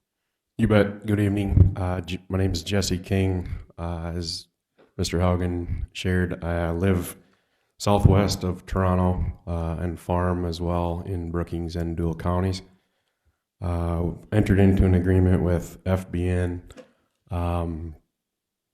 pending approval here tonight to house a warehouse for them, mainly crop protection and products. Could have seed at some time, but in the agreement it's left open, but at this time that is not the case. We've been in discussions with the Department of Ag. Since all containers will be 300 gallons or less, it's not considered a bulk facility. So their requirements are to get a pesticide dealer license and a commercial fertilizer license. As Richard shared too, had discussions with Mike Olson of Argo Township and said that they would support or recommend approval of this as well. It's a seasonal business, mainly late March to end of July, August will be the times of drop off and pick up by farmers. FBN has estimated that in those peak times could be 1 to 2 trucks per week. At this time, there was 17 farmers that had procured product from FBN, and with the hopes of having a hub in the area would procure more. So in the business plan, estimated 20 to 30 potential farmers picking up product.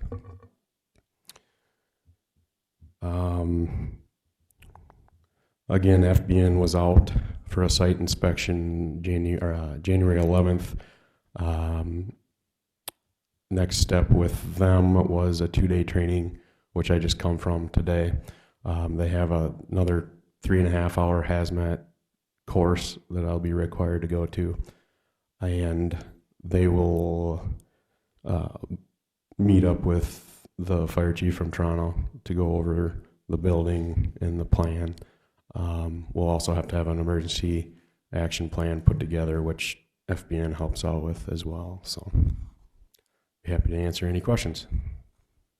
So are you telling me that you're exempt from any containment from the state of South Dakota? Yep. If I'm not repackaging, or if it's 300 gallons or less containers, we're not considered a bulk facility. That's from Tom Jerry, the director of agronomy in Pierre. Because I'm a little concerned, since it's farm chemicals, of a forklift, missing where you stick the forks in of a forklift, somebody getting in a hurry and poking a hole in one of those bulk containers and having a major spill. It's not bulk. It's a tote. Well, that's what I'm saying. A 250 or 300 gallon tote is my concern, of some chemical like Roundup or something.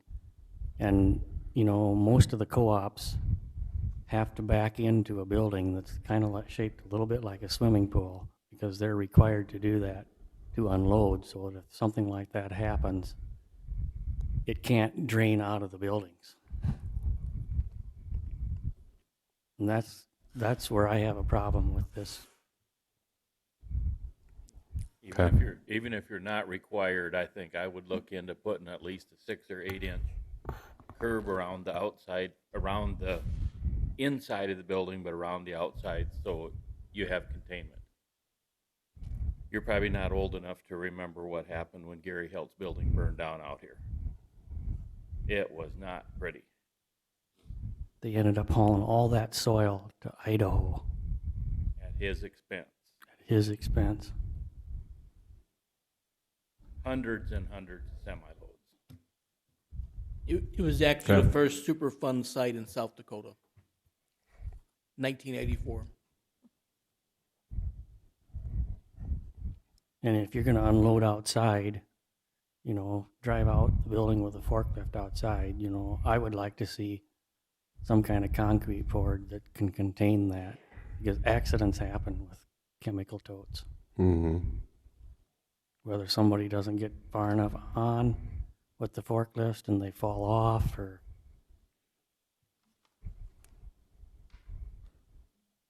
I'm a farmer myself. I know things like that happen.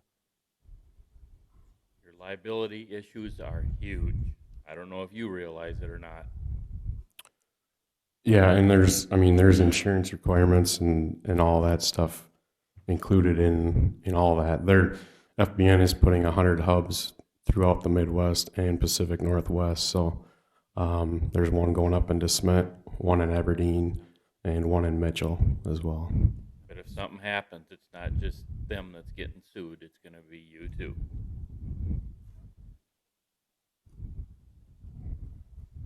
I just hope you're aware of that. Yeah, no, I'm fully aware.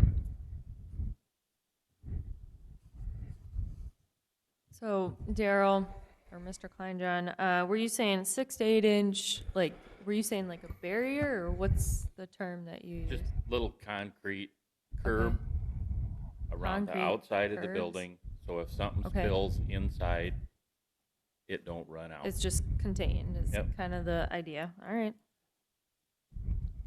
And then, then there's floor dry and, and sawdust and products like that to absorb it right away that you can dump on it. Yeah. But that'll have to be, that material will have to be disposed of properly also. Okay.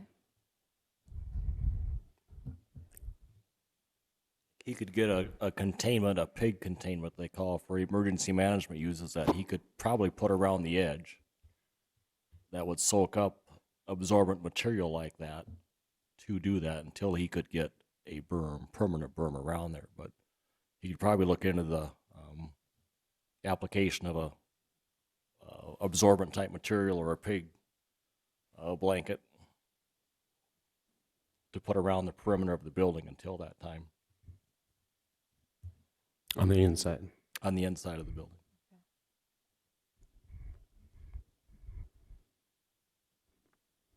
Madam Chair, if I may, is your floor concrete, sir? Excuse me? Is your floor concrete? Yep, 6 inches. Yeah. What Mr. Hoggin's talking about is it's a boom that just like you can put in the water, the sheen top of water. They make them to soak up oil and stuff like that. That's what they're referring to. Okay. And I prefer to call them big socks because they look just like a sock, except they're really long. Can be. Okay. So maybe suggestion when we do the findings of facts, 6 to 8 inch, I don't know, what's the correct term then? Berm, containment, okay. Containment, barrier, something like that, okay. Either temporary or cement barrier, as you were talking about. Yeah, this Mr. Erickson here suggested maybe, inside the building you could spray foam all the way around so that if something's built in the building, a ridge of spray foam around the perimeter of the building would keep the stuff from at least leaking outside of the building. That's a little more doable, yeah, than, in today with the weather and stuff, with trying to do concrete ain't gonna happen, so. Yeah, right. Yeah, okay. I'll be one quick comment. I would be cautious about spray foam and chemical interactions Right. prior to any of that. So there are other solutions, but chemical interactions would be a problem. Yeah, that might start a fire or something. You never know what a chemical reaction, you just don't know until you try it, Till you or, try or it, an yeah. accident happens. So would the board be okay if we just kind of said 6 to 8 inch containment barrier? Whether that be inside, outside, temporary, or full term, I guess. But at all times, we have to have 6 to 8 inches of containment. Does that sound And- good when we get there? Yep, and at all times unloading on concrete. Sorry, what was that? At all times unloading on concrete. Unloading on concrete, okay. Because you said it's a, well, because I see what you're saying. That's the inside, correct? Correct, yeah. I don't know that concrete is all that necessary, Tom. I don't If know. you're gonna be running a forklift, it's gonna be on concrete anyway, Okay. so that's not an issue. I don't do that. Well, it depends on the the kind of tires you have on a forklift, whether you got all-terrain tires or whether you only have It'd be the this- pneumatic. I mean, it could go on concrete or gravel, so. I just don't want 250 gallons of Roundup dumped right directly on the ground is what I'm after. I do it on gravel, but Well, a farmer's, an individual farmer's kind of exempt from some of that stuff, but you might want to say a commercial operator or home extended business, then the government looks at it differently. Possibly, and that's why I went to the before signing anything, I went straight to the Department of Ag. Right. And, their requirements was no containment in the building, so. And that is correct. I did call out and visit with that gentleman. You get over 300 gallons, then you need to have an EPA license. And he said no containment was necessary, and I explicitly asked him that. And also, if there is a spill or containment by the fire department, filing that, it would also get filed through our Office for Emergency Management to the Department of Agriculture and the Department of Environment and Natural Resources as a hazardous material spill. Then Department of Natural Resources would come in and dictate how that is to be cleaned up.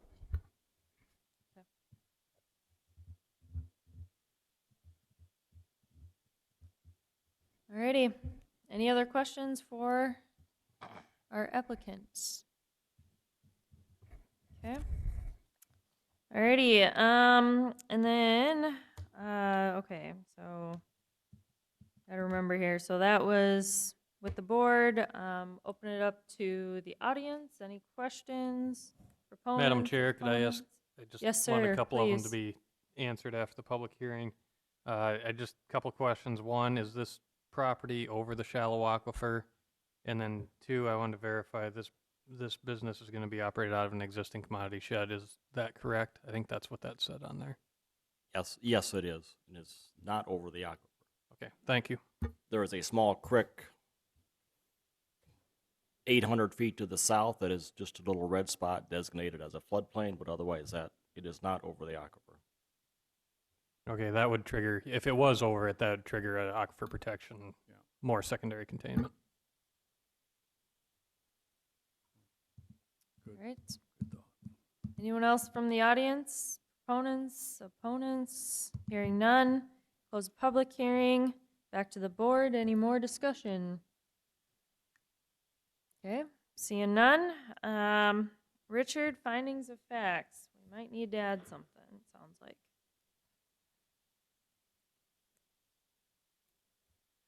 Conditional use 2020 CU 001 application for conditional use permit having been filed with the Brookings County Zoning Commission acting as the Brookings County Board of Adjustment. Copy of the application being attached here too. Such application being made by Jesse King and David King regarding the following real property as was read earlier. After due notice, a public hearing was held on the application on this 4th day of February 2020. Number one, the Brookings County Zoning Commission hereby finding that it is empowered to grant such a conditional use under the following sections of the Brookings County Zoning Ordinance. Article 11, Section 1101A, Agricultural District, conditional use number 20. Further finding that the granting of the conditional use will not adversely affect the public interest. The Brookings County Zoning, number two, the Brookings County Zoning Commission further finds and certifies that the following specific rules governing the conditional use have been complied with. None stated. Number three, the Brookings County Zoning Commission further finds that satisfactory provisions and arrangements have been made concerning the following where applicable. A, entrance and exits. Primary entrance and exits will be off 197th Street, which is Brookings County Gravel Road number 40. B, off-street parking and loading areas. No on-street parking. C, utilities and refuge and service areas. Dumpster service required for garbage disposal. D, screening and buffering, none stated. E, signs, 32 square foot sign allowed and any regulatory required sign. F, required yards and other open spaces, none stated. G, general compatibility and adjacent properties, comprehensive plan met for the agricultural district. H, roads providing access to the property. Residence is located on Brookings County Gravel Road, number 40. I, any required notifications to law enforcement. Notify local fire department of any type of product stored in the warehouse. J, safety inspections. Any inspections required by the South Dakota Department of Agriculture for licensing requirements. Number 4, the Brookings County Zoning Commission further determines and conditions this conditional use upon the following additional special conditions or safeguards. South Dakota Department of Agriculture license for agriculture, fertilizer, and pesticide warehouse to be on file with the Brookings County Development Office. Brookings County Zoning Commission, by at least 2/3 vote of its full membership, hereby grants the above petitioner a conditional use permit for the above described real property. Conditional use number 20, home extended business for agricultural products warehouse to include but not limited to fertilizer and pesticides.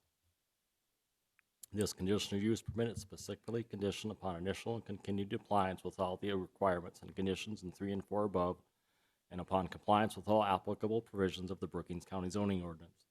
The Brookings County zoning director is, if approved, is authorized to issue any required building permits for construction consistent with the requirements of this conditional use permit. This conditional use permit is not used within 3 years of the date granted, it shall be invalid. Dated this 4th day of February, 2020. I was thinking maybe, what, D? That 6 to 8 inch containment barrier? Well, if it's not required by the state, I don't know if we can require it. Right. But if it was my shed, I would put it in at my own expense just because of the liability. Yeah, I'd just like to see some voluntary containment. Madam Chair, they are correct. When it comes, and I'm the county emergency manager, I've dealt with agricultural spills in several locations in Brookings County. When it comes to agricultural products, we are required to contact the Office of Emergency Management. They contact Department of Ag, and depending on the type of chemical, Department of Ag would be in touch with the recovery mission, along with Department of Environment and Natural Resources, to include the point where they require them to have contractors to come out, and if there's a spill, to dig up so many inches of soil and all that. And all that is covered under South Dakota codified laws and the administration portion of both Department of Ag and DENR, in my opinion. Okay. So then, assuming I'm hearing you right, that would all be covered. So that's kind of that extra barrier that wouldn't be in our findings of facts, That would correct? be covered by his license issued by the state Okay. of South Dakota. If he violates that, then Right, he's then then there's- he's messing with the higher than us. Right, by all right. means. Okay. All right. So it sounds like that should be taken care of. If we want to add another extra layer, what's the board think?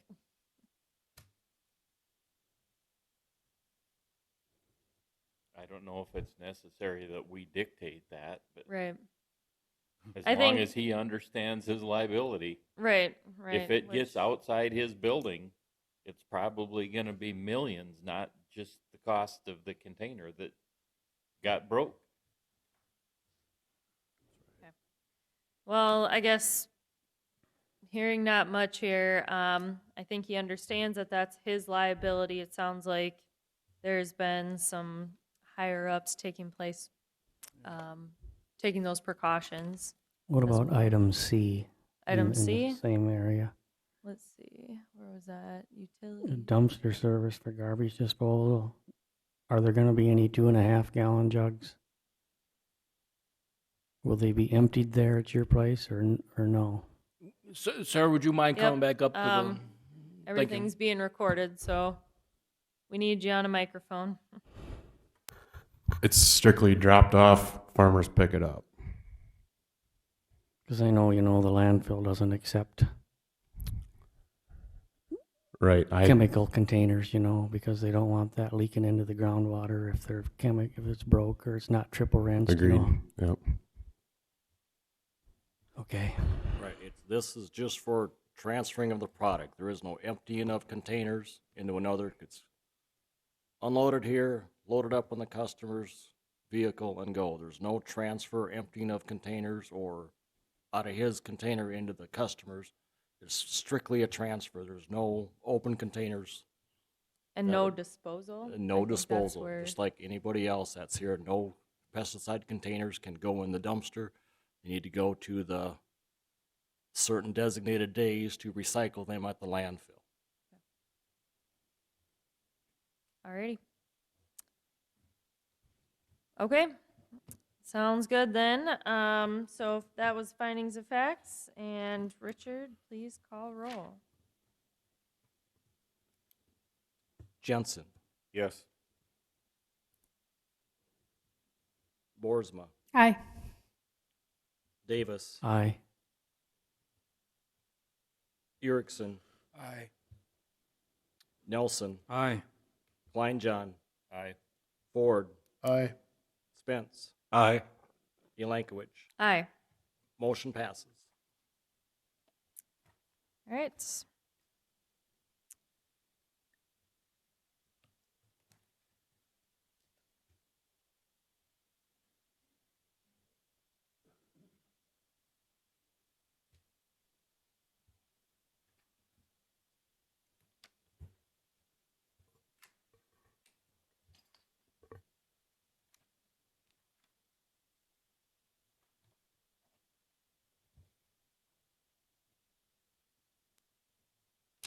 Okay, so on to agenda item number 11, department reports. Yes, Madam Chair. The County Commission, first of all, would like to thank Ms. Elankovich for her service to Brookings County. For anyone in the audience that does not realize that this is her last meeting, and the County Commission really, they was informed of it today, and they want to thank you for your service to Brookings County and wish you well in your new endeavors wherever they may end up. Number two, the flood outlook for Brookings County is not very good at all. If you saw flooding in 1990, if you saw flooding in 1993, or if you saw flooding in 2011, or if you saw flooding in 2012, you're probably going to see flooding again this year. Oh. And it is not looking pretty right now. I've been in one meeting already, and they sent me to pick up 12,000 more sandbags, and we're prepping the small towns. You know, if you're in a situation where you know you're going to need sandbags, now's the time to be getting them and figure out where your sand is and all that.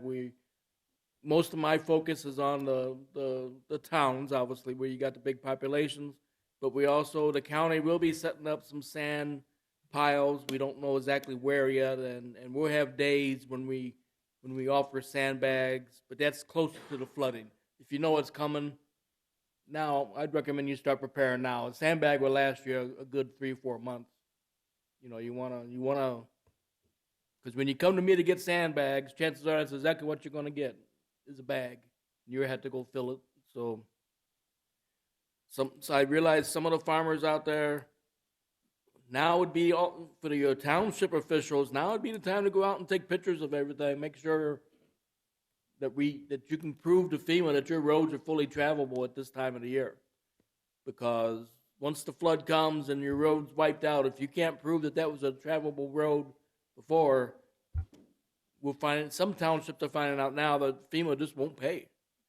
And so you got to have pictures before the flood comes, and then you have the pictures after the flood. I realize there's a little snow left on the road. In some areas, there's a lot of snow on the road, but pictures to FEMA, they can be life-saving. I can tell you, whichever township the Diedrich family has their big old grain bin, if they wouldn't have had photos, they had a big old culvert that they would not have got any money. That township would not have got $0. Because by the time I took them out to that site, the culvert had been repaired. And there is no proof that the culvert ever was knocked out. I mean, we were standing on a good gravel road. But thank goodness they had photos, and they sent me photos showing the blown out culverts sitting right outside where it had blown out before they put the new gravel and stuff in. So I can't tell you enough on photographs. In March, I'll be at the township meeting once again to preach that. I preached it last year. I still had townships without photographs. I don't know what to tell you. If you got one of these, I don't know why you can't take photos with it. If you can't, let me know. I'll show you the button to push. I don't mean to be facetious. FEMA's not going to fix us, quote unquote. FEMA will give you some money, but it's not going to fix everything. You know, I got some townships who are saying, well, FEMA didn't give us enough money. Well, don't shoot me I'm just a messenger. I can tell you what they're looking for from what I've been through this whole year. We expect it to happen again next year, and we'll just have to wait and see what happens. And other than that, I'm sorry for the bad news, but we do thank you, Madam Chair, for your service. Thank you. Yes. Hopefully you got your replacement selected before you do leave. But we will be advertising Yes. that in the newspaper and what the district and whatever district she's in is what's going to be advertised for a new member. And at this time, Madam, if I may, Luke has some stuff to say. He promised it'll only be a minute or two. Okay. Well, Sure. we'll hear it. I just had a brief 25-minute presentation I wanted to give on state statute. I'll cut it down to 2 minutes. I just want to make you aware of I've heard rumblings about a bill that may be dropped, and I know we're at the end of bills being dropped out there, but just kind of want to give you a heads up that there may be a bill dropped regarding it's just laying out what is, and the term is a permitted special use. Term permitted special use has been used in municipal planning for, frankly, decades in this state and all over the country. We've used it in some counties, and in fact, the draft version of the Ag District for the Ag Subcommittee that looked at it had permitted special uses listed in it. The bill that's being circulated, or at least that I had heard people were talking about doing, was just to clarify in state statute what a permitted special use is, that it is allowed in there. Like I said, it's been done in municipal government for years without anything clarifying it in state statute, but some folks felt the need to put that in to county rules. It stems from a lawsuit going on in Lincoln County right now, but that's where that comes from. It also clarifies some things as far as appeals go, time frame, who's aggrieved, things like that. So that's the version that I've been told it may or may not be dropped. That's what it would be, and from what I've heard, it sounds like it should work. But until I see the text, I won't know for sure. Is that the one on CAFOs? There isn't anything directly on CAFOs on it. Okay, but she is there. Governor Nome is about ready to drop a bill talking specifically about CAFOs. That was brought up today. CAFOs and wind towers. CAFOs. Oh. And that was brought up in the county commission meeting this morning. Once she drops the bill, then our county commission will meet as a whole and make a determination on if we're going to. I just kind of want to give you a heads up that even though there's nothing dropped there on that, and it might be what she's talking about, but again, there wasn't anything specific to it with it, but I can see, I guess, where that would come in, though.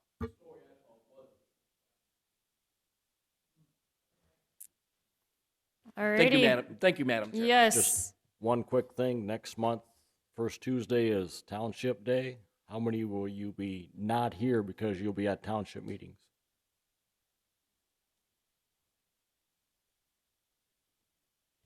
Okay. Oh, 3. 3. As of right now, we have nothing on the agenda, but you never know. We'll have to go with it. So. All right, and then I guess I wanted to also say, for those of you who don't know, I will be changing my address, and I will be soon living in Sioux Falls, so hence the change, and I want to thank you guys for everything, and it's been a wonderful run. Learned a lot. So, yeah. Yeah. I thank Yep, you for yep. volunteering. District 1, so, I thank you for volunteering to be chair. You've done a good job. well, thank you. And at the next meeting, we'll put Yeah. it on the agenda. If we meet in March, we'll have elections in March to, Yep, to register. our vice chairman now, as long as he's willing, will end up as a chair. That's by our bylaws. But then we'll have to select or vote on a vice chair for the remainder of the year. So just to let you know, if you see that in the agenda, that's what that's all about. We're not firing anybody. She voluntarily resigned. Alrighty, so, meeting adjourned. Actually, I'll call for a motion. So moved. And a second. Second, Mr. Spence. And I guess we could say all in favor. Hi. Those opposed, I guess we're adjourned.